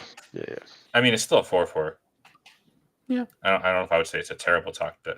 It's still a 4/4. Gizmo Duck, another dual ink card for 4-cost inkable.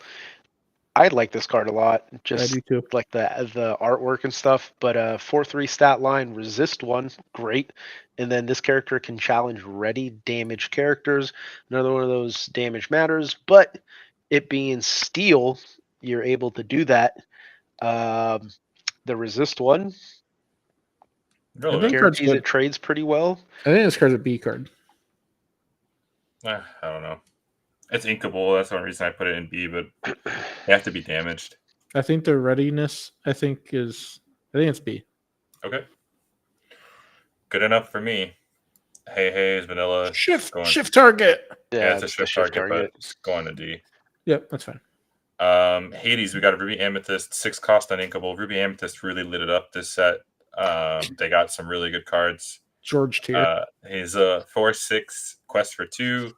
For just a little pain, his effect says when you play this character, you may deal 2 damage to another chosen character of yours to banish chosen character with cost 3 or less. So they're really trying to push the damage matters, not so like really self-damaging stuff on in Ruby Amethyst. Like a lot of their cards are dealing with that. I just don't think this card is good enough. You could just play a Medusa and it kills stuff for more than cost 3. George tier, baby. With less tier, yeah. I don't think this is good. I would say probably C. Yep, uninkable is bad.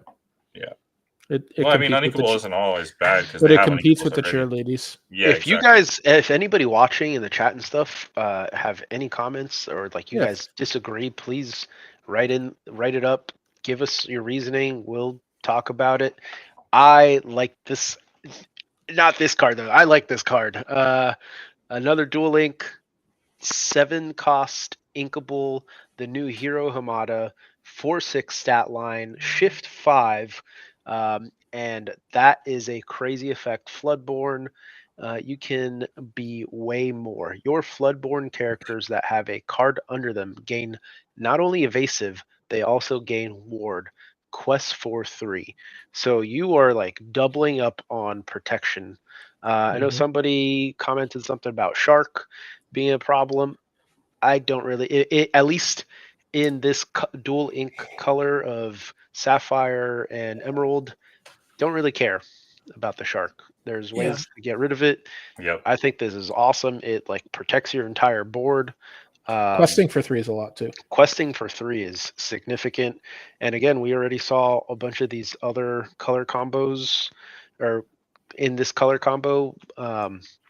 Floodborn matters a lot, and they're leaning heavily into it. I like it. I think it's A tier, A tier Not for S? me. No, not S. not S. I think it's very close. I think it's very close. I think the shift cost and getting it out is just a little. If it was a 5/6, for sure. I think Uh, I think it could be S tier later. We just need more Floodborns. I just think there are I think plenty I of- honestly think, and this is probably going to be blasphemous to say, but I actually think Emerald Sapphire is like the blurple of this set.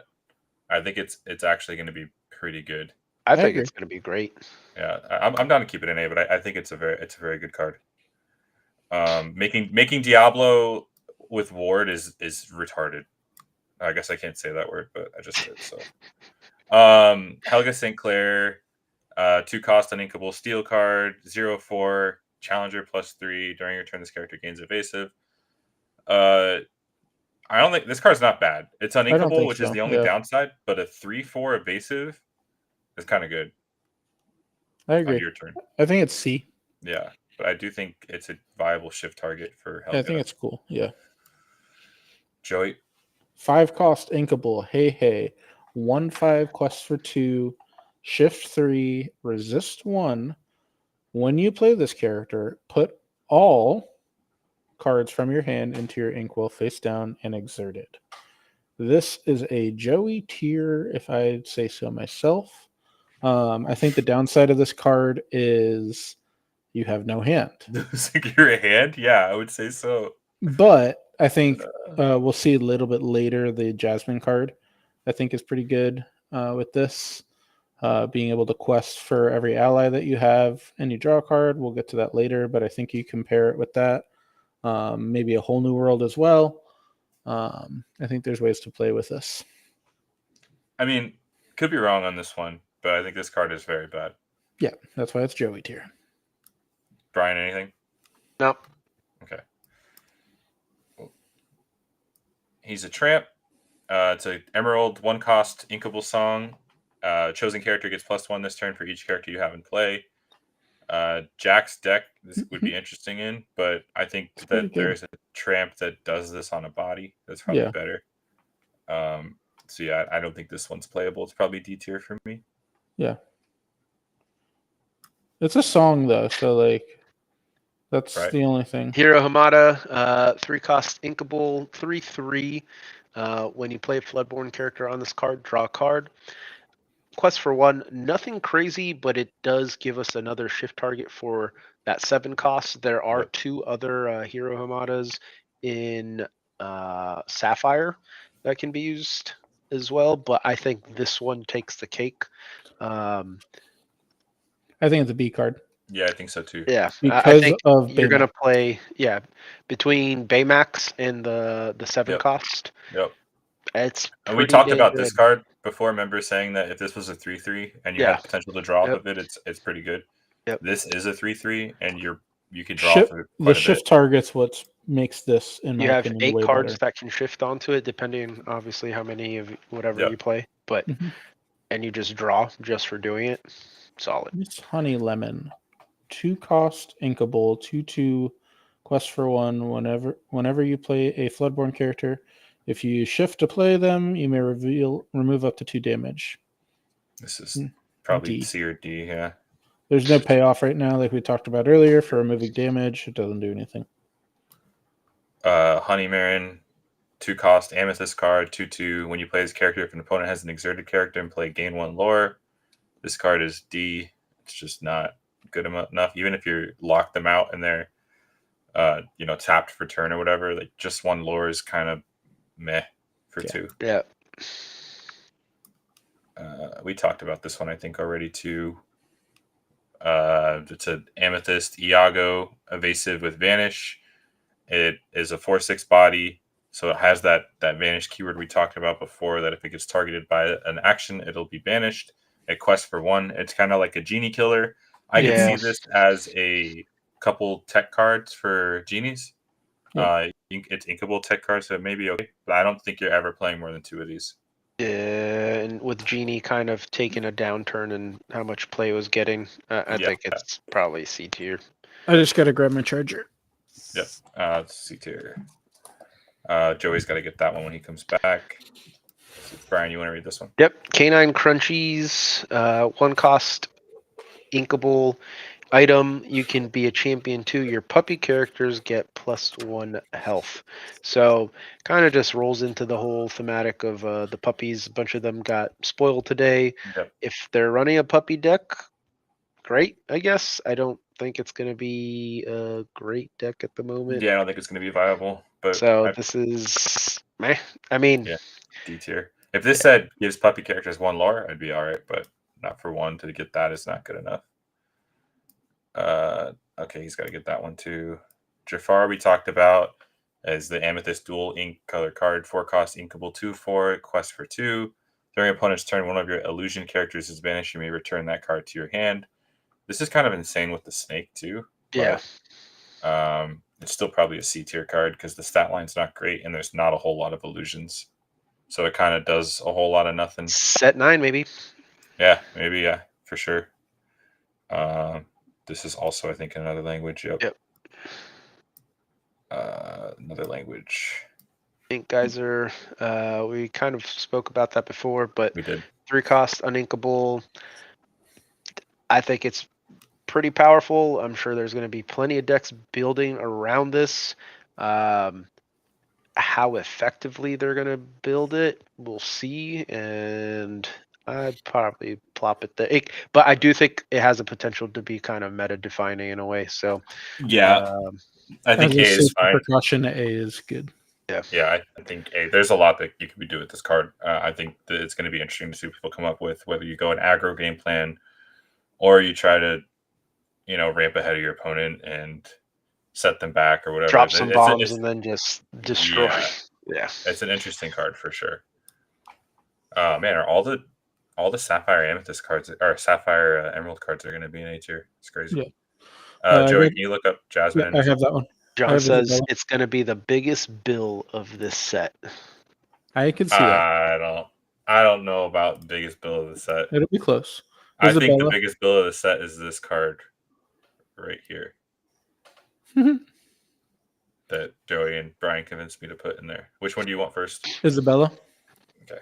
I think the translation's wrong on that one, by the way. Okay. 5 cost, uninkable, 3/3, quest for 4.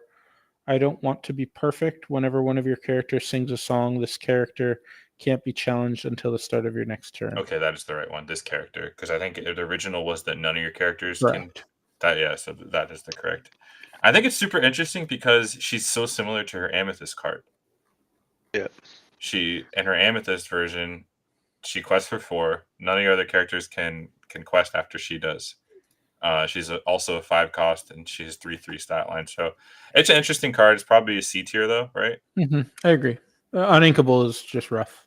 Yeah, but I mean, it quests for 4, that's a lot of lore. Mm-hmm. So is it when another character sings a song, or when any character sings a song, she can't be challenged? Whenever one of your characters sings a song. So it has to be a song. It can't just be a song. That actually isn't bad. Ghosty says original mistranslation was that the character that sung the song couldn't be challenged. Yeah. I think you could put it at like C, top of C, bottom of B. Yeah, this is close to B for me. I think this card could actually be really good. Yes, I will actually put this in B because of the Madrigal and the purple yellow song that we'll get to. Like, I think this card's better than the Donald Duck. Yeah, the purple yellow song is actually very interesting with that. Jasmine. 5 cost, uninkable. All the princesses seem to be uninkable. 3/5 quest for 2. Additional help. When this character quests, if you have no cards in your hand, draw a card for each ally character you have in play. I'm typically really the ally deck. Yeah, I think it's really bad to have cards that need to quest to do something. I think this is worse because it's no cards in hand. Oh, I didn't even know that was part of it. Yeah, you have to have no cards in hand, then draw a card for each ally character. You want this one? Yep, because it goes with Hey Hey. Do you have combo, bro? It's all there. You got Jebediah? I will find Jebediah. I don't even know what that's from. And then I think there's a Kakamura card that I don't have either. Okay, I'll find it. I'll do Kanai. It's a 4 cost Amber card, 2/4 inkable. Spoiler. Oh, I know it is a spoiler for sure. Quest for 1. He needs me at the end of your turn. If this character is exerted, you may ready another chosen character of yours and remove all damage from them. So this can work with that bolt that we talked about before. Yeah. I think Judy Hopps from last set does something very similar to this. So if you combo this with Simba, because Simba normally has to stay exerted, you can stack it in a way that Simba readies everything and then you ready Simba. So that your whole board is unexerted. So that's a cute little combo. But I still you could do it with Bolt. Yeah, I know I mentioned that, but I'm saying the Simba combo to where nothing's unexerted because Simba would still be unexerted or exerted. Oh, yeah, that is true. C tier. Got a bot in the chat. Yeah. Do I? Yeah. How do I get rid of that? I don't know. How do I ban hammer? Add to block list. It only blocks it in the restream chat. I have to get on Twitch. That's not going to happen. So sorry, guys. I got blasted. Moving on. Abilities. We have Jafar, 3 cost inkable, 3/2 stat line, quest for 2, and then ability. When you play this character, chosen character gains challenger +2 this turn. I like it. mostly if you're trying to play the Jafar wheel deck, now you have another viable shift target. I like this card. I think it's good. Yeah. And then you be able to pump something up like a Calhoun or whatever it is, Diablo. or your Diablo. Yeah. Yeah, this card's great. B tier. B. Yeah, B. Well, Not A. Definitely not I wanna A. I see got Jafar wheel. Jebediah. What happened to him? Oh, he's all the way on the right. Jebediah. 4 cost, inkable, 3/3, quest for 1. I got your 4 basic food groups. When you play this character, chosen character gains resist 1 until the start of your next turn. It's pretty is that good. support too? Yeah, support. Sorry. He's from Atlantis. Yeah, I don't know. 4 cost 3/3. I don't know. The resist thing is pretty cool. Has to quest for the resist. No, when you play. So it's kind of Could- like a bump effect or like a survivability effect. Could go into that Kiwi deck, I guess, maybe. Mm-hmm. It's also an ally. I think it's probably a D tier card, though. Yeah, we do. Okay. Right. Kanai, 3 cost inkable, 1/4, challenger 2. During your turn, when this character is banished, then challenge, return this card to your hand and gain 1 lore. I like it. It's one of the better Amethyst cards that got dropped. I just don't think it's gonna really replace anything that's in that 3 cost slot at the moment. Has to be on your turn too. Yeah, I'm leaving it at probably D. High D. Yeah, I think it's like really close to C tier, but I think I'd actually vote this for C. Slap her in there, fella. Okay. All right, Joe, you want to read this one? Yeah, John Silver, 8 cost inkable, 6/4. Villain alien pirate captain. All the John Silver tabs. He quests for 2. If an opposing character has damaged this turn, you pay 2 less to play this character. Resist 1. Whenever you play an action that isn't a song, you may deal 1 to a chosen character. Yeah, this is that damage matters that we're talking about. This is does kind of it? an Does his first ability stack? No, No. it doesn't. No. That would be insane. Yeah, that would be insane. be wild. But no, it does not. Okay, that's a C card tier for me. C. Yeah, I mean 6 is still a lot for this. He doesn't have a when played ability. Yeah, he does. Is my thing. No, he doesn't. Whenever you play an action, it isn't a song. You deal 1 damage to chosen character. Yeah, but he doesn't have an immediate effect when he comes in. Yeah, I think this card needed shift, and 6 cost just isn't good enough. Correct, and that's what I'm getting at. I think C is fine. Mm-hmm. Vanilla 4/3, 3 cost Kashikim. Is this an original character? No, Atlantis. Oh, okay. He's the king. All right, well, he's in D. Yep. You want to Kita. grab Kita? I already have her. Kita, 4 cost inkable, 3/3 quest for 1. She has ward. Key to the mystery. Tap. Look at the top 2 cards of your deck. Put 1 in the inkwell face down, exerted, and the other on the top of your deck. Card is interesting. It's a how far you'll go without actually drawing a card. I think it's C. Yeah, the fact that it has ward is pretty good, so its ability is going to go off. At least once, probably. Yeah. I think it's a C. I don't think it's good enough to be B, in my opinion. I could see this card being better. It's just too slow because you're not doing it until turn 4 at the latest, the activated ability, or at the earliest. Yeah. But at worst, it's 5. So So like you're still remember, C is your fringe competitive playability. B is like you wouldn't be surprised to see this played competitively. It's almost down in the Joey tier because it matches really well with Tipo. Yeah. It's not John because it doesn't draw a card. King Candy, Uninkable, Ruby Amber, Dual Link 2/2, quest for 2. Whenever one of your other racer characters is banished, each opponent chooses and banishes one of their characters. This actually isn't bad.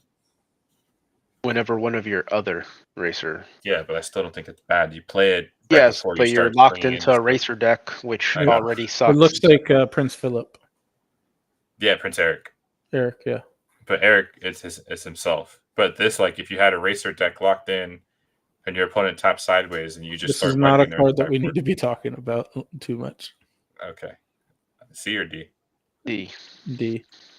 Man, Ruby Amber got screwed this set. Yep. I love this card. Brian, you want to read it? 4 cost, Uninkable King of Hearts, 3/3 stat line. Ability damage. Characters can't challenge your characters, so another damage matters. Quest for 2. Pretty cool. I'm whatever about it, but give me your thoughts, Mike. I think it's an A tier card. I think so too. I think it just puts a stop to a lot of problems. I was playing this with John Silver, the one that when their opponent's ready, when they pass to your turn, all ready everything characters of gets your one. opponent take 1 damage. Yeah, kind of like locks, because now they can't challenge and do your stuff either. It stops Shark from challenging if you have like a Fire the Cannons in hand.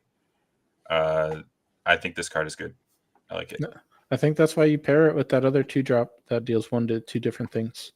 Yeah, no, I hear you. It makes sense. It makes sense. Mhm. Is A cool with you guys?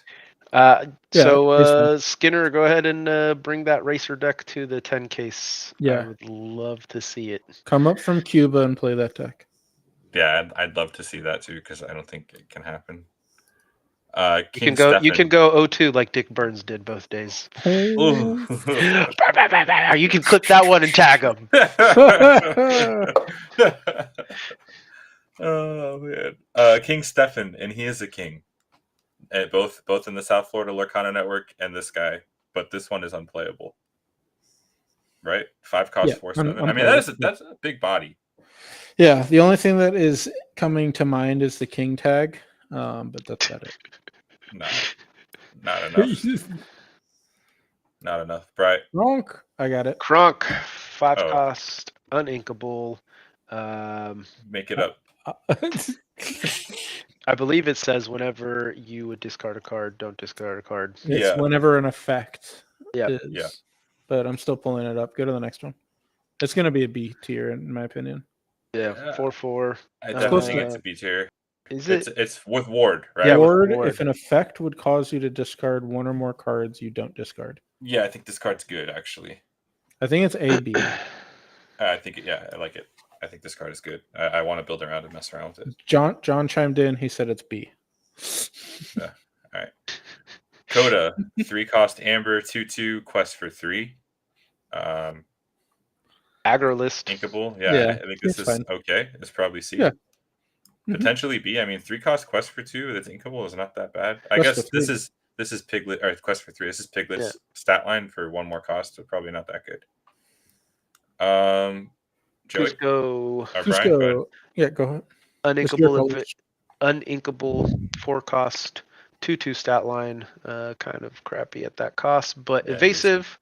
At the start of your turn, you get to choose one. Each player draws a card. Each player chooses and discards a card. So if you pair this with Kronk, they get the discard. You don't. So if you went like, I don't know, Prince John into Cusco, into Kronk, and then passed, and all the stars aligned, and somehow this thing you played 3 straight uninkables in a row. Yeah, I don't know, man. And then you follow up with 5-drop Cusco from set 1, and it being a 2/2, like really, really hurts because you drop that and somebody else sees you immediately. Like if it was on a 3/3 stat line, maybe. Yeah, this isn't. But even the fact that it's uninkable, I'm gonna go ahead and you have to build a deck kind of around it, right? Banish it to the Shadow Realm. Yeah. Okay. D. Too many uninkables. Here's a card. Yep, Lady. Man, Jack has shown me this card is actually pretty good. Yes, it is. 5 cost uninkable. This is a dual ink Amber Emerald, 4/4. It's a Floodborn, so it has shift for 3. When you play this character, you may return up to 2 character cards with cost 2 or less each from your discard to your hand. I think it's a B card. We talked about it before. I think it's A. A tier, 1000%. Shift for 3, 4/4, quest for 2, and then you could snap stuff back. Definitely not S tier, Jack. But it's A tier. It's aggro. It's a draw 2 card. It draws 2 cards. Yeah, that's true. Like, the card's great. Well, you have to have 2 cards in there, so I guess most. Also, of the time... John, you're bringing up a good point. If and whenever we do get rotation, a lot of these cards have a reevaluation because of a lot of the power cards from the first 4 sets or so get pushed out. Oh man, that's Oh gonna. my god, he got you good. Yes, this card is great. I will pull him up. Okay. Did we do Kakamora already? What happened to him? No, it's still here. I moved it away. I have him up. Okay. Kakamora is a 4-cost inkable. Tanticubus Azus. I can't even try that. He's a 1/6. When you have another pirate character in play, this character gains Challenger +3. Yeah, this card's good. I think this card's ass. Okay. Challenge. It just gets brawled.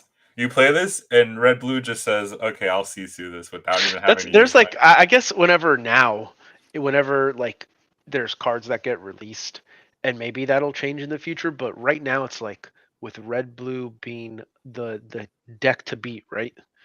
It's gonna the mental kind of like checklist that you have to go down in your head is: does it survive Sisu? Does it survive Brawl? Well, that's how it was in set 4, where it's just like, does it pass the Medusa check? Yeah, like but I mean, it pass all these checks later in the game, right? Like, so it's a 4-cost card.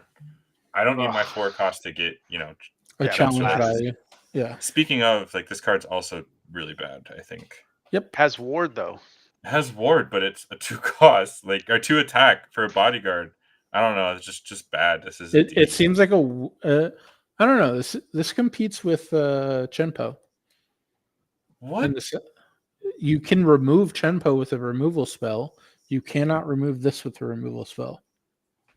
This also just gets blasted by Crab Fox and lives. Sure. I'm fine with it. You're right. This is not good. This card is not getting played. This is definitely this is a sad excuse for a Duel Link card. All right. I got the Li Shang. All right. Li Shang. Li Shang. Li Shang. 3-cost uninkable. Quest for 1, 2, 3. This character can challenge ready characters. While this character is damaged, he gets +2 attack. I think this card's lights out. I actually think that's pretty solid. This card is lights out. Turns off me. I think this card is A tier or B tier at minimum. It's still a 2/3. So, like, what are you challenging into? To give it the damage. Yeah, I mean, you're probably wanting to damage this yourself. I think it's B. Okay, that's fine. I think this card's really good though in the red steel deck. Sure. Probably has to be played in a red steel deck, so makes sense. Kills Prince John. Yeah, you're right. It does kill Prince John. Oh, get wrecked. That card, actually, I'm putting it in A for that. Prince John, along with all the Steel Song decks, deserves to die a slow death. Kill Cindy. Cusco, temporary whale. 5-cost, that's me. 5-cost uninkable, 1/4 amethyst. Once during your turn, whenever a card is put into your inkwell, you may return chosen character, item, or location with cost 2 or less to their player's hand. Then that player draws a card. I want this. I honestly think if this was inkable, I'd want to play it. 1000%. But since it's not, it just can't be played. Yeah, it's C. It's definitely a fringe deck. It's not playable. It's just not good enough, though. I just would love to bounce Tipo, draw a card, and ink it, or I don't know. Yeah. But yeah, C or D? What'd you say? C. I think it's fringe. I think you can build around it. This card's ass. This card's D. Right. 6-cost uninkable Lady Tremaine, 3/3 body on a 6-cost already hurts, and then he has the ability. It's that's quite enough. Must be a tap, so it's got to survive a turn. Return chosen damaged character to their player's hand. Bad. Then each opponent discards a card at random. So it's like this oddly built-in. We don't talk about Bruno, but they need Ravensburger. Why do you rate cards at legendary that are terrible? Yeah. And this is why we're not getting a reveal because of you, Joey. Quest for 2. I don't know, dude. It's D. Where did we put? Yeah. Yep. 2 legendaries in D. Lucky, runs the litter, sapphire card, 3-cost uninkable, 1/3 body. Follow my voice. Quest for 2. Whenever this character quests, look at the top 2 cards of your deck. You may reveal any number of pumpy character cards and put them into your hand. Put the rest on the bottom of your deck in any order. I'm pretty sure Lucky from set 3 did the same, like a very similar thing to this. So that's kind of cool. They kept the flavor. It's a theme deck, but I almost feel like it's there, so I want to put this in C. I think it's I think there's going to be a puppy deck. Puppy Zoo. It's going to have the 99 puppy card. It's going to have the Dalmatians to flood your whole deck, and it's going to play Pongo and Perdita. Joy. Lady, line. 1 cost, uninkable, 1/2, quest for 1. While you have a tramp card in play, this card gets +1 lore. I am good with this being at the top of A based on of my gameplay. Recency top bias. top of B, bottom of A, based off playing with Jack. Yeah, I think, but I also think it's pretty bad into Steel, and none of us were playing Steel. Correct. So I think B's fine. I do think it's a good card. It's a good shift target for the other lady. Tramp's also a really good card. So yeah, I think this franchise like theme is actually good together. Correct. So leave that in B. Bright. Killer Ruby Amethyst card again.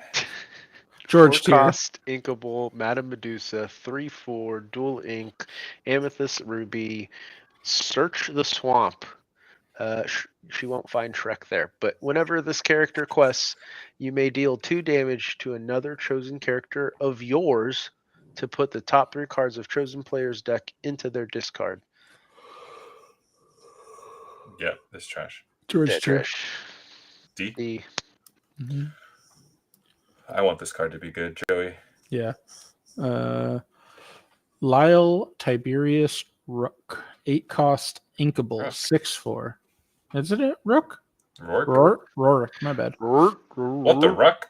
Quest for 3. Once during your turn, whenever a card is put into your inkwell, deal 2 damage to each character in play. It's a coil on a body. It's just bad. It's bad. It's way too expensive. And it does it to your own characters too. Yeah. Skinner still hasn't clipped and tagged Dick Burns. This I see is this is going in Joey tier. 3 cost, inkable, Maurice's Machine. It is an item. When this item is banished, you may return an item card with 2 cost or less from your discard to your hand. Can we find Maurice? He's at the bottom. He's right in the middle, at the top. Yep. Up, right there. Pair this with Maurice. 4 cost, inkable, 5/2, quest for 1. How on earth did that happen? When you play this character, you may banish a chosen item of yours, draw a card. If the banished item is named Maurice's Machine, you may also banish chosen character with 2 or less. 2 attack or less. 2 attack or less. It seems great on paper, but just seems terrible in practice. No, it's really bad. So here's 2 things with this real quick before we go on. I honestly hope that one of the last 3 cards that are in the red and blue pairing colors has a different synergy with this. Like another Maurice's card that works with Maurice's Machine, or another card named Maurice's Machine. I just feel like red-blue players love the copium of playing with themselves and us watching them do it. Yes. Because there's literally this is just no interaction. Just you found no interaction. You kill a character with 2 or less. Look at this. Ready? Coil on 2, Workshop on 3, Maurice on 4. Okay, so what are you getting back with this? A popsicle. Okay. or you have the unconventional tool, and you can play it on turn 1.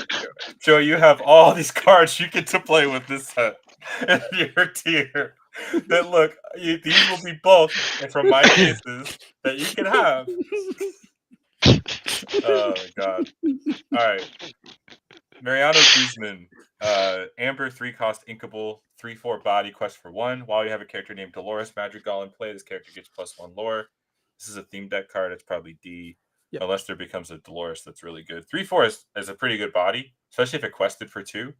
Pretty consistently, but Dolores just this 1 cost one, and then the 4 cost one that also isn't played, so not worth it. Thank you for clipping it, Jack. Right. 2 cost inkable, Milo Thatch, 2/2 stat line. Whenever you play an action, you may give this character +2 this turn. I guess if you're trying to shift him, if you did like a Ruby Emerald with the old Mhm. Milo, Mhm. maybe. I guess I don't know. I don't That hate card this. doesn't see any play either, though, so it's kind Yeah. of like This felt like the Mulan that I was playing earlier. Yeah, but this you can give chosen character, so it's kind of different. Oh, okay. Yeah, that's fair. I Yeah. don't know. Whatever. I think it's C. I think this could be something if the action deck becomes a thing, red green. Also, if you sing it anything with Ursula, it's triggering twice. I think this card actually might be good. I'm putting that in C at least. This might be That's fine. higher later on. How many cards do we have left? Good amount. Jeez. You wanted to sit there talking about how you play with yourself, so we got stuck. 6 cost Inkable, Madam Mim, 4/5, quest for 2. Whenever this character quests exert chosen opposing character, I think it'll see play in Blurple. Blurple. That's I don't think definitely. I think if someone plays this in Blurple, I'm already winning. If it's not Blurple, I don't think it gets played anywhere Yeah, else. I think it's C. I I think think it's probably C fringe too. playable, and that's about it. Next, If it exerted Next. chosen character instead of opposing, it'd be a lot better because it curves right into Genie. Mad Hatter, dual color Ruby Emerald, 6 cost Inkable, 3/5 body quest for 2. On birthday present, whenever a damaged character challenges another character, you may draw a card. This is D. kind of interesting because I don't know. I don't think it's D because it works for your opponent's cards too. If your characters are getting challenged and they're damaged, you draw a card. No, it's whenever a damaged character challenges another character. Okay. Yeah, so it works on your opponent's damaged characters too. That's fine. I don't think it's good. I don't think so either. When I break the red-green deck, just remember to clip this. 4 cost Inkable, Maid Marian, 3/3 stat line, dual colored Sapphire Steel. First ability during an opponent's turn, whenever one of your ally characters is damaged, deal 1 damage to chosen opposing character. And then the other abilities, your character's name Lady Cluck, gain resist +1. Lady Cluck will never see play. This card instantly into the D tier. Let's move on. Joey? Marie, 2 cost Inkable, 1/2. When this character quests, you may give chosen character -2 this turn. Quest for 2, it seems fine as far as just like an enabler for something else, but it just seems too weak for a 1/2 stat line. It's not going to trade well. Yeah. Has to quest. If it was on play and quest, I think it'd be okay, but it's not. Exactly. We got a 2 cost Amethyst action, magical maneuvers, return chosen character of yours to your hand, exert chosen character. We spoke about this. This one may be okay. I'm going to put this in C because it could have some merit to it. Because sometimes bouncing a character of yours can be good. So if you bounce a rabbit, exert a character for 2, not bad, you know? So, yeah.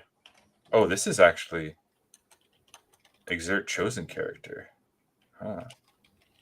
Your Genie. Yeah. All right.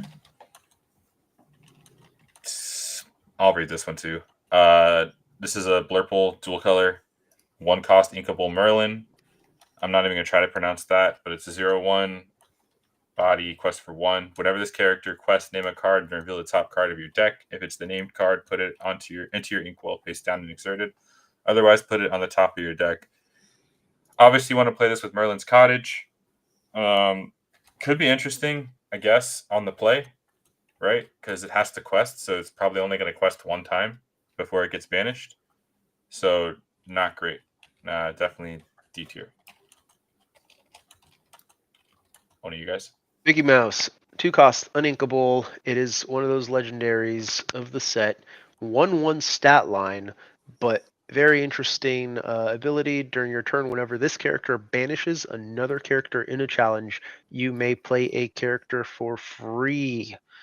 Just have to set it up, right? Yeah, Merfolk. Yeah, Merfolk, and then pumping this up. I think it's a purple steel card because we're sharp. Cogsworth. Crab. You just cog it Crab. out. No, crab. Well, Crab Claw. you're never exerting if this thing's out. but until you kill it. And then you need to have a good enough bomb to drop on the back end. But Yeah, Sure. I think this is probably C.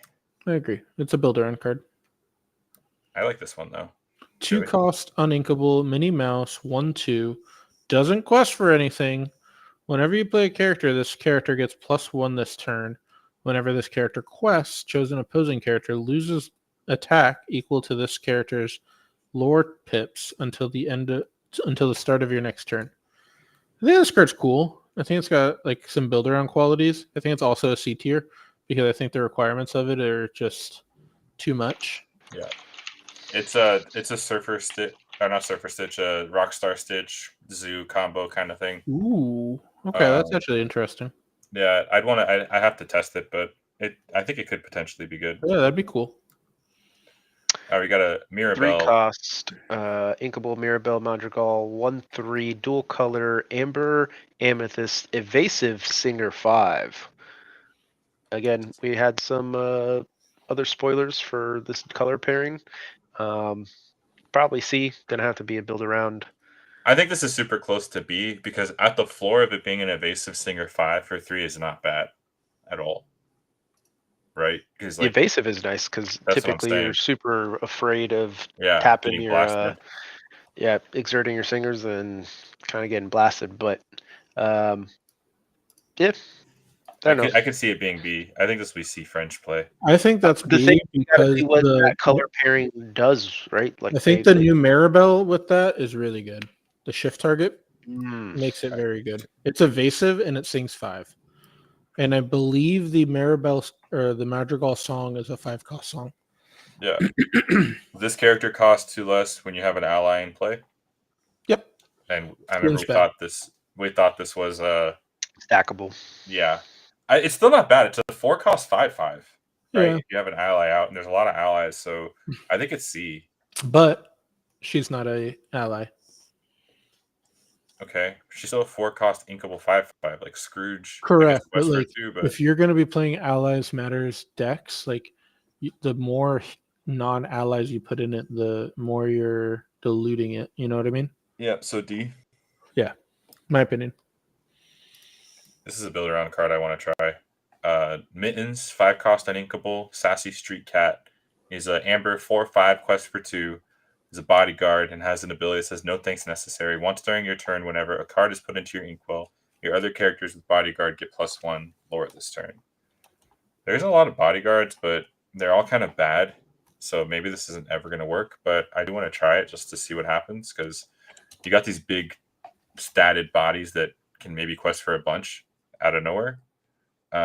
You don't have to quest with this to activate it. You can play this on 6, play it ink, and then all your bodyguards get 1 extra lore. I don't know. Yeah. It's probably C, but I don't think it's quite D. I just want to try it. This card is it's a 3 cost vanilla. Just It was the promo for the movie.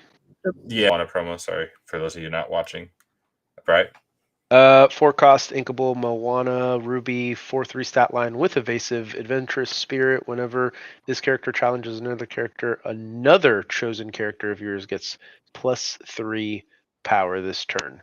So to note, not challenger, is evasive, takes care of the genies. I don't know. I don't know. I think it's okay. There's slightly. If you're putting it into What's the the 4/3? Ruby Sapphire, or not Ruby Sapphire, Ruby Steel Challenger deck, maybe, just because of the pump effect. That's a good point. And then you might be able to trade with, depending on what you have, trade into Sharks or whatever it is. That +3 is significant. I think it's Yeah, kind of cool also- too because it gives like your TPO and stuff like that. Or you put that on girth. the one guy that can challenge ready characters. Ooh, Yeah. Li Shang. Yeah. Because it doesn't even have to banish the character it challenges; it just has to challenge a character. It's kind of cool. Yeah, this could be B, but I'm gonna put it in C. Yeah, I'm that's fine with fine. that. This guy is B. Whenever you quest with him, you banish an item to draw a card. Yep. He's a 1 cost Sapphire 1/2 quest for 1. Rotation. Card is insane. Card is B. insane.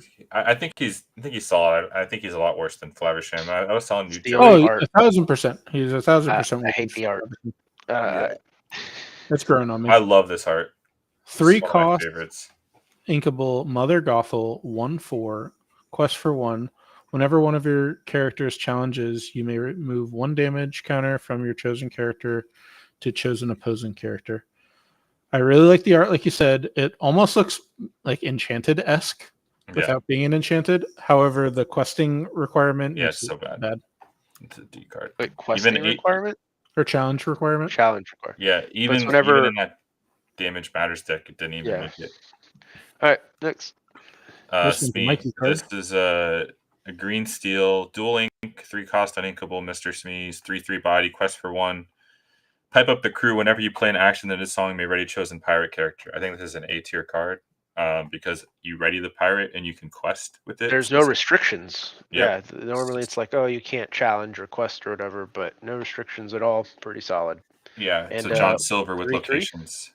Yeah, John Yeah, Silver with card's really locations. good. And I think if you play this again with the other 1 damage card, like it's just like it's better than Fire the Cannons because it's inkable. Yeah, no, I think green steel is going to be solid. Do it with You Came Back or whatever. Yeah. I had You Came Back, but I took it out just because that does what You Came Back does with damaging spells. So Mufasa, great art, terrible card. He's a 7 cost inkable, Amethyst Steel, 5/7, shift 5, evasive, quest for 2 with resist +1. We did get a vanilla shift target for this card, but I mean, this does kill a shark and live. I guess that's the plus side of it. But I think it's still C tier, maybe, right? C, or you guys think it's D? I don't know. I don't think anybody will really be playing it. I think it's just too bad in that color pairing because I think that there's so much other things that you want to be doing in that color pairing. Oh, nice. And here's the vanilla Mufasa 4/4 steel inkable. This is just the vanilla card. Throw it in D. Joey. Mulan, 1 cost, 2/1. When you play this character, you may draw a card, then choose and discard a card. I think the card's good only because she fits into the red steel deck. And the way I'm playing it currently is with Whole New World, which helps you filter and like makes you help to find a couple other cards and dig a little deeper. Mm-hmm. And she's a shift target. The 2/1 is a little bit liability, but because things like Tinkerbell have been out of the format for so long, grab your swords. I think if you're wasting a removal spell on her, I think it's okay. Cool. Agreed. Speaking of Mulan, so we got the 7 cost inkable Mulan, Ruby Steel dueling, 5/6 body, shift 5, evasive, quest for 2. Whenever this character challenges another character, your other characters gain. This character can challenge ready characters this turn. This is another card that when it challenges, so it's not banish, it just has to challenge something. So this, I think, is an A tier card. I think it's a build around. I think it's a very good build around within Ruby Steel. Yep. I think it's also just the key to questing with Mushu and stuff like that. If they slip up once with an evasive, it's just lights out with Mushu. Yep. Agreed. Speaking of Mushu. Yep. 5 cost inkable, 4/4, quest for 1, intimidating and awe-inspiring. Whenever one of your characters challenges, they gain resist 2 during that challenge. Guardians of Lost Soul, his second ability. During your turn, whenever one of your characters banishes another character in a challenge, gain 2 lore. This card's insane. Again, A, in my opinion. Again, I was playing this deck earlier. I really like it with A Whole New World. There are so many 5 cost singers. And this guy he makes Calhoun resist 3 and gain 4 lore. Yeah. This makes Robin Hood gain 4 lore. This card is insane. Yeah. I think Ruby Steel is going to be, I think both of these color pairings, the green, blue, and they're both going to be pretty interesting decks this set. Bright. 3 cost inkable, Orville, 4/3 stat line. Welcome aboard, folks. During your turn, while you have a character named Miss Bianca or Bernard in play, this character gains evasive. Quest for 1. Go ahead and slap it in the D tier and move on. This is another D tier card. So overpriced removal, 7 cost, out of order Ruby card that says banish chosen character. It's an action. Just gonna go right to D because super overpriced for that. Pacha. What is weird? Oh, because it's in a different language. I was like, why is this Pacha spelled like that? If you have more cards in hand than your opponent, get +2 lore. Yep. So if you have more cards than your opponent, he's a 3 lore quester. He's a 3-cost emerald, 3/2 inkable. Probably C? Or Yeah. D? No. I think he's pretty good. I think like just overall, I think 3/2 for 3 and the ability to quest for 3 is pretty good. Yeah. I think he's as good as that. Milan. This is a vanilla 1/3 pain. 1-cost amethyst is the D. Right? Yeah. Mm-hmm. This is your card. Panic, 4-cost inkable, 2/3 stat line. Startled Shriek. When you play this character, you may move up to 2 damage counters from chosen character to the chosen opponent character. Quest for 2, but I don't know, man. Moving damage and stuff, great, but I'd rather play Bell. Yeah, I think it's C. It still does quest for 2, and it has an effect. Problem is, the more relevant ward becomes, the worse this card gets. So Yep. I'd say C, but it could definitely go either into B or into D. Joey? Pascal, 4-cost uninkable, 3/3, quest for 3, evasive. I think this card's decent. Solid. I think hyper aggro card. I think it's fine. C or B? I think it's B. I think it's just like a force down your throat. Like you got to answer me quick. Peg. Terrible. What is it? If you have 3 characters, exert this character, draw a card. Yep. Okay. I think it's just 3-cost Peg, 2/4. It's a Amber Emerald, Dual Link, quest for 1. This is going to be a C tier card for us. Mm-hmm. Right. Penny, 2-cost inkable, dual color, Amber Steel, 1/2, enduring loyalty. When you play this character, you may remove up to 2 damage from chosen character, and they can resist 1 until the start of your next turn. Quest for 2. I'm assuming just to tie in with the bolt. Yep. C tier. I still don't think it sees play. I mean, this does trigger off of Rockstar Stitch. I don't know. I have to mess with that deck. I haven't built it. It might just be completely offable and not good enough at all, not playable. 3-cost inkable pepper 2/2. Whenever one of your puppy characters is banished, you may put that card into your inkwell face down and exerted. I think this card's pretty decent, especially paired with the Pongo that we're going to see in a little bit. Yep. Because you're going to probably put some puppies that are like good, like Lucky, and B you or can get C? it back. I think B. I think these puppies are going to be crazy.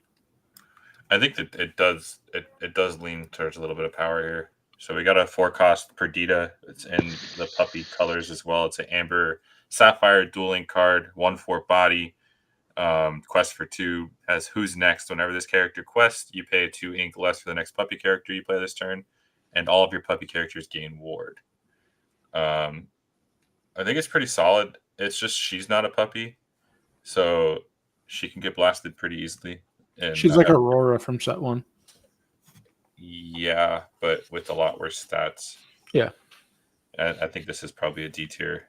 This was probably one of the puppy cards you're not going to play, actually. Yeah. Right.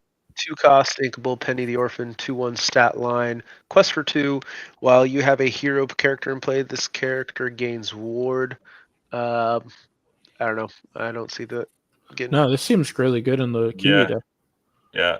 And the Kiwi deck, or even in like a blue-green aggro deck with there's a lot of heroes in this. And it's an ally too. Yeah. That card's really good. Yeah, I think I'm gonna put this in B. Yeah. I like that card too. That card's really good.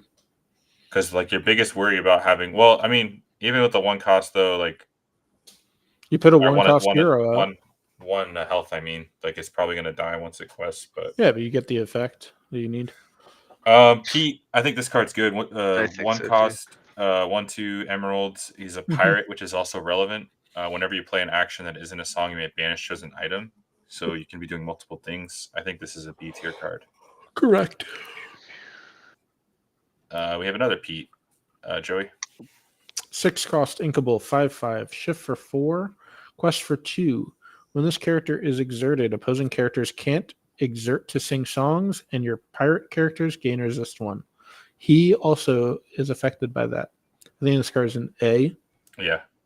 I think the Because roll is good. you're inherently already playing Pete, referee. Yep. So this card is just a natural shift target on Yep. 4. I think this card's great. Yep. And you're playing this other Pete too, because he's a pirate. Yep. Queen of Hearts. I want to try this card so bad. Brian? Uninkable, 5 cost, Queen of Hearts, 2/6 stat line, shift for 3. If I lose my temper, whenever another character is played, put a damage counter on them. Count your own too. Count your own characters. It's interesting. I think I'll probably put it in C just because I haven't messed with it enough, but there is potential there. I like the art. Also, I think it could be an A or B rather, because it's the damage matter enabler. Yeah, and also with Mad Hatter, if you go this into Mad Hatter, I mean, you have to hope this lives. But you also can play the your King of Hearts guy. Yeah, doesn't let you challenge. Yeah, that's why I want to mess around with this deck. I just haven't had the time yet because I want to try so many decks right now. Perla, 3 cost, Dual Ink, Amber, Emerald, 3/2, evasive and support. Probably not going to see play. I mean, I think evasive and support is a very interesting combo of keywords because now you're just buffing stuff and not really losing anything for it because evasive is kind of hard to deal with. I could see this. I'm actually put this in C because there might be some play, some merit to it. But the thing is, like, from Jack's deck, what I've seen is you don't even want to spend 3 unless you're really impacting the board. Yeah. Like, you want to play multiple cards. So I'm not sure it's good enough. Brian?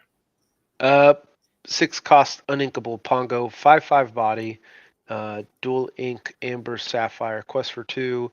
Found you little rascal. At the start of your turn, look at the cards in your inkwell. You may play a puppy character from there for free.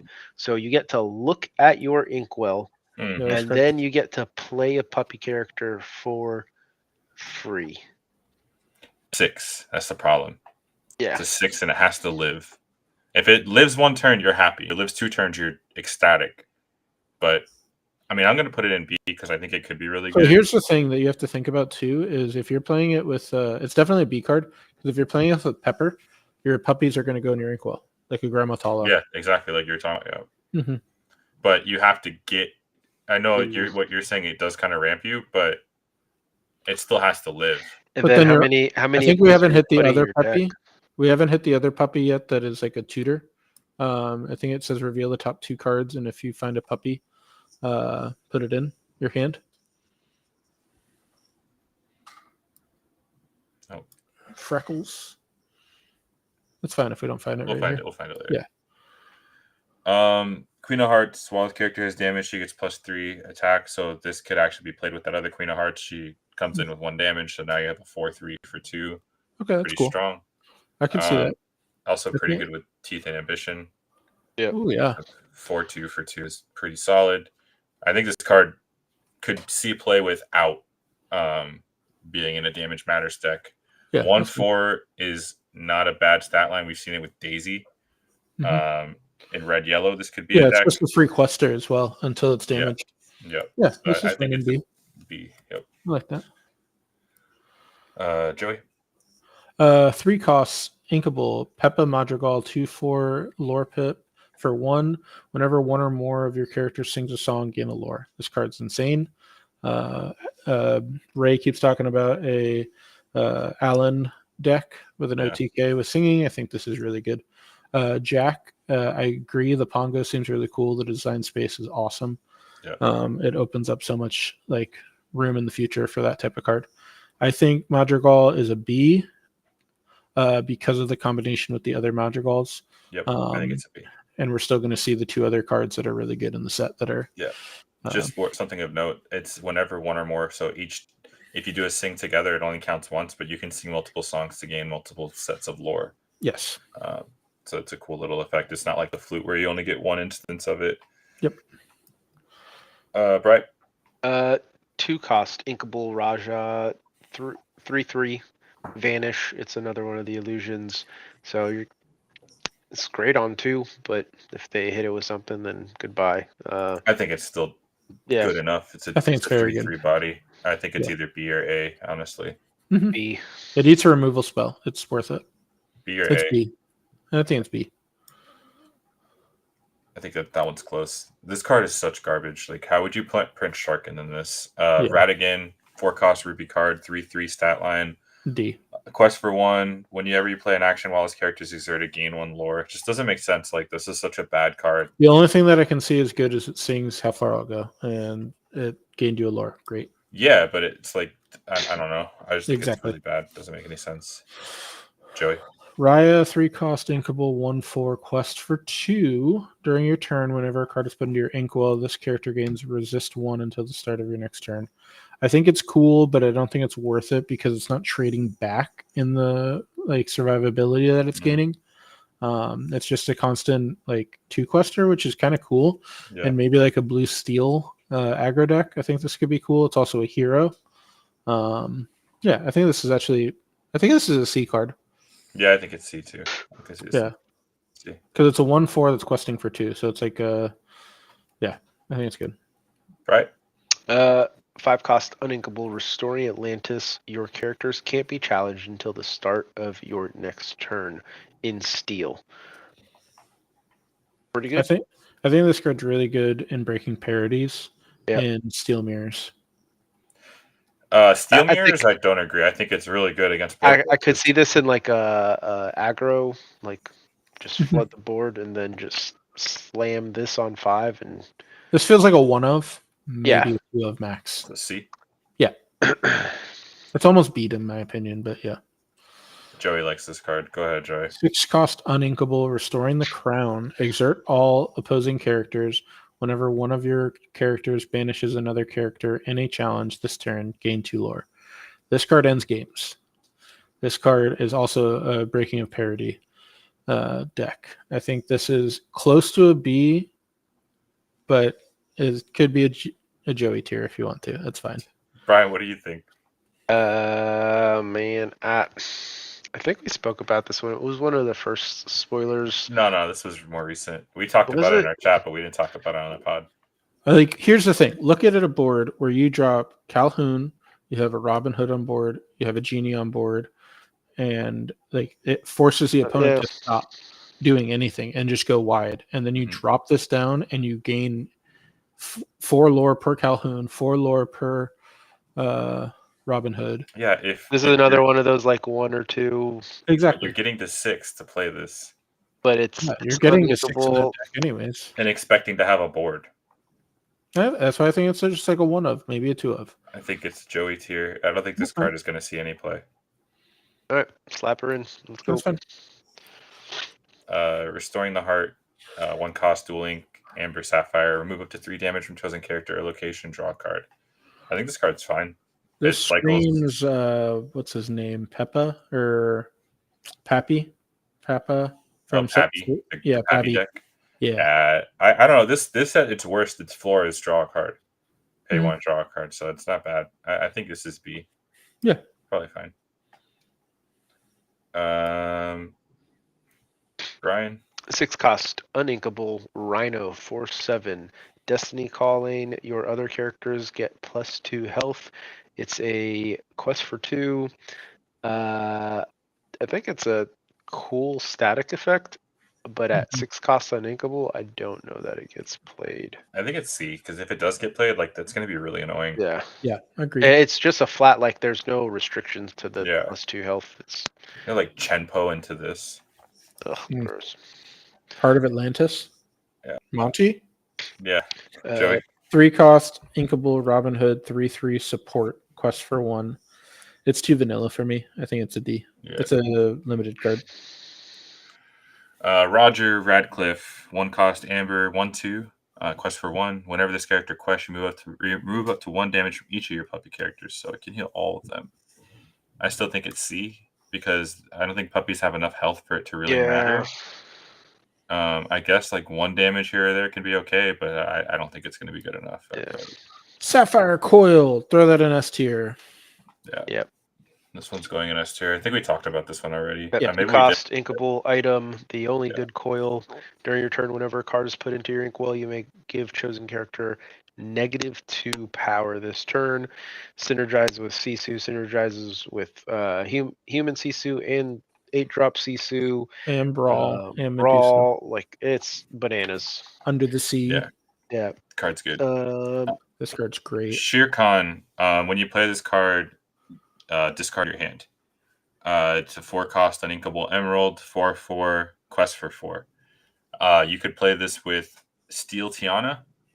Yep. And quest with Tiana. Play this, empty your hand, so now your opponent can't play any actions. I think this card's really interesting. I think it's a B tier card because I think there could be meta implications. Yep. It's just a matter of figuring. I mean, also with Kronk, you could play Questing this. for 4 is very good. Right? You can play this with Kronk and not to discard Yep. your hand. That's kind of cool too. But there's another uninkable. So Yeah, but I mean, you're gonna have to questing like make a whole for- different deck archetype for this. Yeah, and I just feel like the Merlin Mim shell is just too good. I think that's the problem with all the purple X decks. 2-cost uninkable Montre Mem de Venture. Draw 3 cards, right? Yep. Or something like that. Each opponent, each player person draws 3 cards. draws This 3. is not a May trigger, by the way, so this is like mill implications. Yeah, I think this is also a cottage deck, but I think it's a C tier. No, at the hand discard deck with Emerald Amethyst. This could be a B. This could be a B. Where like if you lined it up, and you're able to discard like. It also could be a very strong hyper aggro card just to like refill your hand. I think this is a B. Yeah, that's fine. It's a very powerful effect. Draw 3. Like that's a lot better than Chromacon because you're just blasting 3. Yep. To find that gathering knowledge or whatever, but I mean you're playing a bunch of uninkables. Sir K, 2-cost Ruby, 2/2, quest for 2. It's a vanilla. Yep. Snow White is a 4-cost Amber, 2/2. This character can't be challenged. No, it's not good enough. I think health. it's a C. Yeah. It dies to all damage removal and it dies to targeted removal. When you guys inkable 2-cost, so much to give. Action song. Draw a card. Chosen character gains bodyguard until the start of your next turn. I think this is C card. At base, it's a draw 2. I think this fits into like the green yellow deck from last set. Like 2 sets ago now. Yeah, kind of gives Jack's you been playing this in his deck, and I actually think it's pretty solid. Yeah, I agree. But I think it's a builder on card, so I don't think it has a high. I think it's like when you have lethal on board and you have something that has a little too much health that it takes more than one attack, it can just stop them from winning. Mm-hmm. But yeah, I mean it's probably fine. I really like the art on that card. I do too. It'd be a good. Susie is another 4-cost Amber, 3/4 quest for 2. Throw it in D. I mean, quest for 2 is not bad. Another vanilla 4-cost 4/4 Tanana Amethyst. Nah. Right. Taka 10-cost inkable 12/12 shift for 7. Quest for 3. Ancient Rage is the ability during your turn. Whenever an opposing character is exerted, banish them. I mean, if you make it that far, and then you slam like the honor or whatever. Yeah, that's the dream. Yeah, the dream. But I mean, there's other ways to exert stuff. That 2-cost. I think it's a C. Bounce. I just don't. Yeah. It's too powerful to be in D, but it's just not good enough. I mean, at 12/12, if you do shift this thing out, how do you kill it? Yeah, I mean that's Maldragon or prep. Yeah, but I think a lot of decks are going to cut preps. Le Prince. I think it's bodyguard, right? Or support. Bodyguard 0/5. Yeah. Le Prince. Yeah. 0/5 quest for 1. I mean, it fits in an aggro deck, so I'd say it's probably C. Yeah, I'd say so.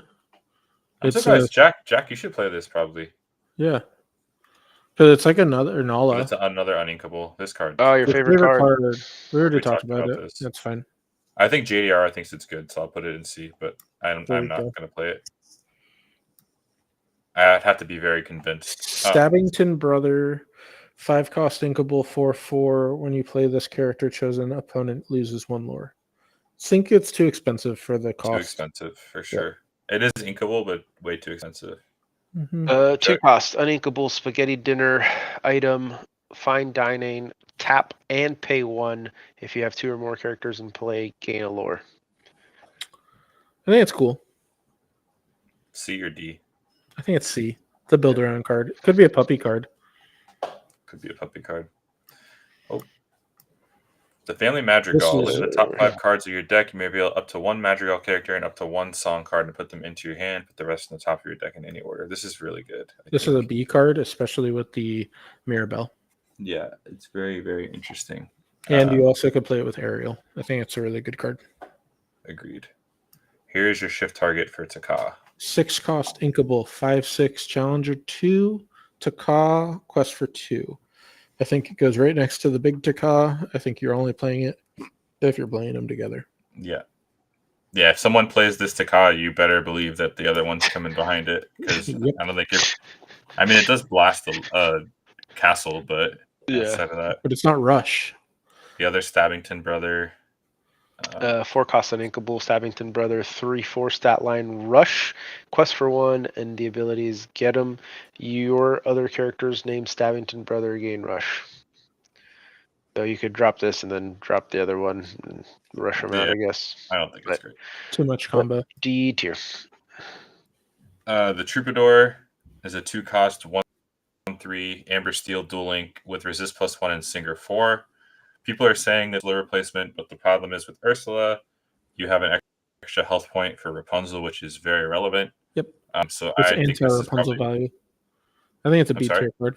It's anti-Rapunzel because of the resist. Yeah, that's what I'm saying. I think this is C. I don't think it's B. I agree. I don't think it's going to even replace Ursula.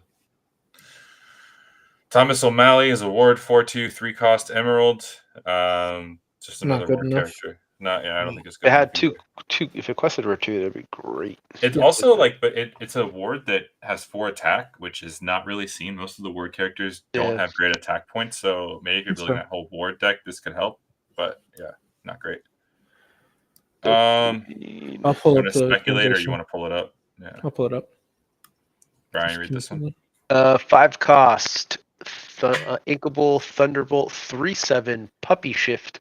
So you may pay 3 to play this on top of one of your puppy characters. So any puppy character has Bodyguard 3/7.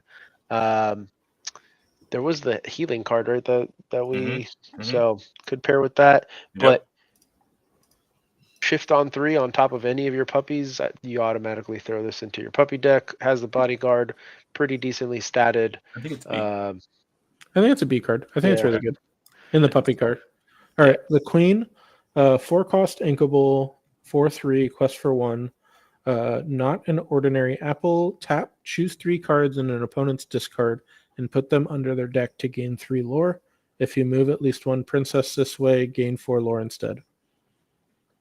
I think this card's A. I don't think it's A. I'd say what do you mean? Roughly. The thing is, it has to survive. You have to tap it. Yeah, it's not Yzma, obviously, because Yzma draws cards. So here's the thing: I'm fine with it being in B, but this is also a card that you're going to play late game because you can't play it early. Because they're not going to have 3 or 4 cards in their graveyard. So, I think late game they're going to waste a lot of their removal on this, other cards for them not to be able to answer this immediately. Do you know what I mean? Sure, but you get. I don't know. I think if you're not wording this, it's probably dying. That's fine. You get one time, I guess. Not even Coil Brawl kills it. Coil Sisu. No, I'm saying even if they got rid of all the removal, you're using all of that earlier. I don't know. You're not playing this on curve. No, I know, but you're even late game. It's fan the flames. Stop it, George. I think that's the only way, but then they have to have 6 cards in their graveyard. Yeah. And the only deck that does that just has 12 different things that remove this card. I agree. I'm fine with it. I think it's good enough. I think it's very strong though. I think Goat is just strictly better. Sure. TikTok 5/6 5 cost steel inkable card. During your turn, this character gains evasive while pirate characters in play. I like it. It doesn't survive shark, so I don't think it's good Garbage. enough. It's Yeah. garbage. This is my family. It's a song. Name of That this song: is 2 cost uninkable. B. Gain 1 lore. Draw a card. B. You Yeah, combine this with the madrigals yeah, I think it's okay. with Peppa. Because think, this is a song that you can find off of the madrigal song. Yeah, it's true. It's uninkable. That's the only thing. Uninkable. I don't think there's a lot of uninkables in that deck. You're probably right. Actually, in the yellow purple, there's probably not. Toby. This One card cost is- uninkable 3/1. No. It's a Felicia, uninkable Felicia. Yeah. But it can quest. Oh, if it was inkable, it would have been good. Yeah, But it's unplayable. This is just another vanilla 1/3, but it has ally Loose. keyword, so there may be some Okay. Yeah. That's fine. implications. Joey. Freckles, 2 cost, inkable, 2/2. When you play, it's with this character, chosen opposing character gets -1 this turn. It's a puppy. I think it's C. Yeah, I think this one's C. It's kind of one of the worst puppies. It's playable, but it's not. I think this card is good, actually. 2 cost, inkable, training staff item, steel, precision strike, tap, pay 1, chosen character gains challenger +2 this turn. I don't know. You think it's bad? I don't think it'll see play. I don't think so either. It's decent though. Like in a blue steel deck. Because you already have blue steel characters item that deck. do I that. think is there. You have characters that do that, sure, but this can do it every turn. So blue steel items, I think it is because it's a 2 cost item. It's the only reason I would play it. I think it's C. Yeah, I agree. Tramp. If you have a guy's character insane. named Lady in play, you pay 1 less to play this character. He's a 1/3 emerald, 2 cost inkable, quest for 1.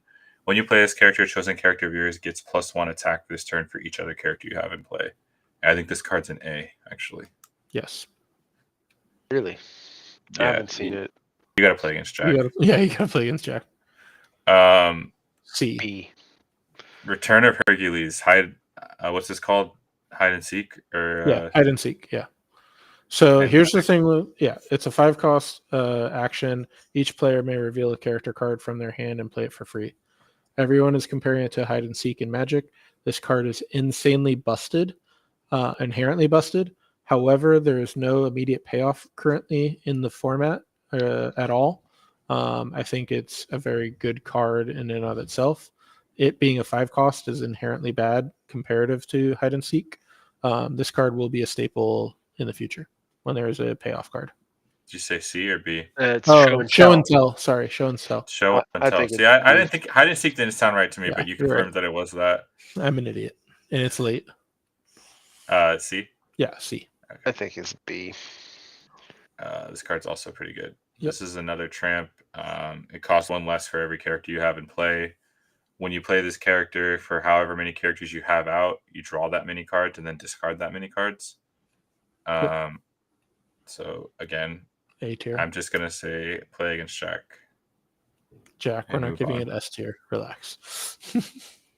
Yeah, I don't want to give away his deck, but yeah, it's pretty good. 4 cost inkable treasure garden, 3/3 quest for 2. Untold treasure. When you play this character, if you have an illusion character in play, you may draw a card. Yeah, it's not good. You already I have don't like know. Dolores. Dolores is exactly the same as this. It's conditional card draw that just Yeah. doesn't get played. I think if you're in the meme deck of illusions, I think you're fine. I still don't think like Dolores If you're living your meme dreams, then I don't think it's good. 2 cost, Boogeyman. uninkable, the Phantom Blot 3/1 rush. It is Stitch. Bitch. Pass. This is support. Yes. Yep. Caesar, 2 cost Amber, 2/2. 2/2. Quest for 1. The support. D D. tier. My This favorite one's- card. This might be Uh, S actually. Yeah, 1 cost ink or 1 cost inkable unconventional tool fixed in no time. When this item is banished, you pay 2 less for the next item you play this turn. I think this card is A or S. I Yeah, think it's this card close is to insane. S. Honestly, when you were playing it, it seemed pretty good. Yeah. Because it's just Flabbersham is a thing, right? So you're gonna Flabbersham this and like play a popsicle for free is really annoying. That's like the Or floor being of the able to deck. the best way you can do it is if you have a Monsieur Dark out with a Flaversham and you have 2 of these, you can play a dime for 3. Okay. Yeah. Also, yeah, you can play the coil for free too. Mhm. Wake Up Alice, return chosen damage character to their player's hand. This could be interesting if the damage deck ever takes off, but I don't Yeah. think it's there yet, so we'll put it on 1. Agreed. Or on D, I mean. Water has memory. Look at the top 4 cards of chosen player's deck. Put 1 on the top of their deck and the rest on the bottom of their deck This in any is order. Joey Cheer because it's a cottage deck card. It's not being played. Yep. Brian? 7 cost Inkable, Wendy Darling, 5/7 evasive. Quest for 2, tell no tales. Whenever one of your other characters is banished, you may remove all damage from chosen character. DT. Yeah, the card sucks. 3 Joey. cost. 3 cost. We've Go ahead. got company action ready all characters. They gain reckless this turn. Yeah. Slap that into the The Ruby red steel. Steel, I guess. Yeah. But that'd be like Ooh. another. It'd be like that. Huh. That's pretty good, actually. Yeah, If you have a that's Mushu out, yeah. if you have a Mushu out, this could slap. But I think I would almost categorize it as the same as the that Amethyst Steel, like one of maybe. Okay, never mind. I thought it was gave reckless to all of them, to your opponents. Never mind. I think this card's C. I think it's decent. I don't think it's good enough though. I don't know. With Mushu out, you could like double attack and get so much value. Oh, quest and then do that and then Yeah. smash everything. Yeah. I think this card's B. Yzma, I don't know what that does. I'll find it. Yokai, pay 1 less to play shift characters. B. Insane. Yep. Yeah. If not A, because that I don't think it's A. I think it's a so little slow. well. I think it's a agree. little I think slow. it's a B. Yep. Drizella, Emerald, 4/4, 4 cost, Inkable, quest for 1, vanilla. Just All right. The Yzma card is a 2 cost, 2/1, inkable, quest for 1. When this character is banished, if you have more cards in hand than each opponent, you may return her to your hand. It's interesting. It's UC. also a target. See. And Yzma. Right. 7 cost Inkable, Yzma, dual ink, Amethyst, Emerald, 3/8, shift 5, evasive, and then back to work whenever another character is banished in a challenge. Return that card to the player's hand. Then the player discards a card at random. So you or your opponent. But pair this with Kronk. They discard, you don't. But there's a lot that you kind of got to do. Cries in Medusa. Yeah, the 3/8 really hurts. Like I would rather it have been like a 5/7 or 4/7 even or something. I don't know. It's evasive though. It's nice. See, Let's play. We talked about this earlier. I think this card is very similar to like the Mickey Broom package and stuff like that. I think it's too conditional. I think it's C. C. I think it's the build around card. I don't think it's playable though. Tuk Tuk. I think this card's bad. Yeah. Bodyguard 0/1. It just needs like one more either resist or one more health. It's just too close to being. Fox. Unless there's like a shift target coming. And one of my favorite cards. Go ahead, read it. 6 cost, inkable, 2/6, Maribel Madrigal, quest for 2, shift for 4. When this character quests, you may return a song with 3 or less from your discard to your hand. I think this card goes really well with the Madrigal singing package. I think it goes really well with the Peppa card. I think with Alan. I think with Ariel. I think if you find some good songs to sing with it. Friends on the other side. Songs. Friends on the other side. You have the one that draws a card and gains a lore. I do think this deck is really close. Yeah, I think there's a lot of things there. I think the purple songs are just good enough, and I think the Ariel tutoring, and I think the Madrigal tutoring, and I think just the Madrigal. Well, there's a literal tutor. There's a literal tutor in Amber for Madrigals. Yeah.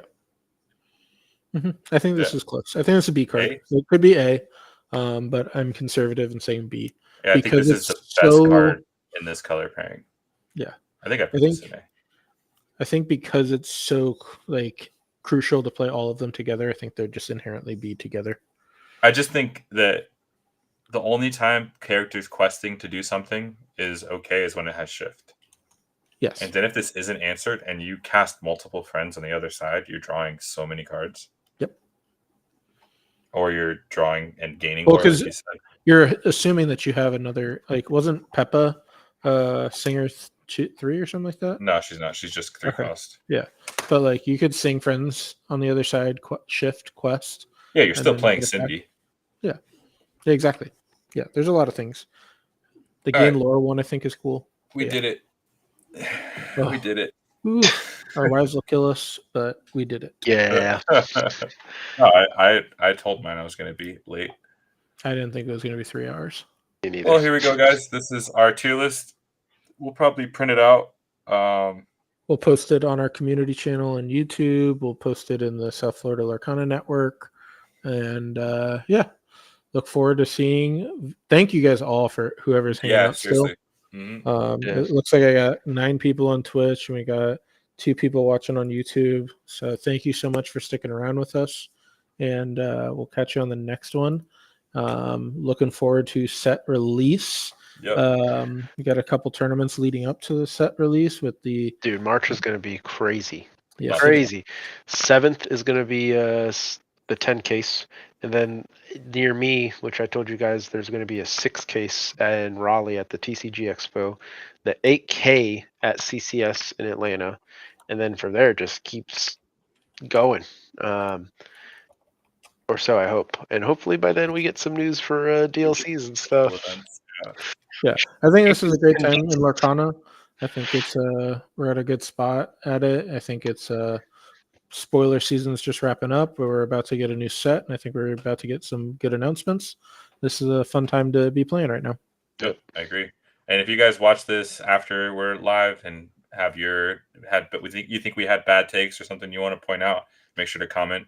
We'd like to respond to those as well. Hit us But up other on than that, Twitter with we'll, all of our hot takes as well, and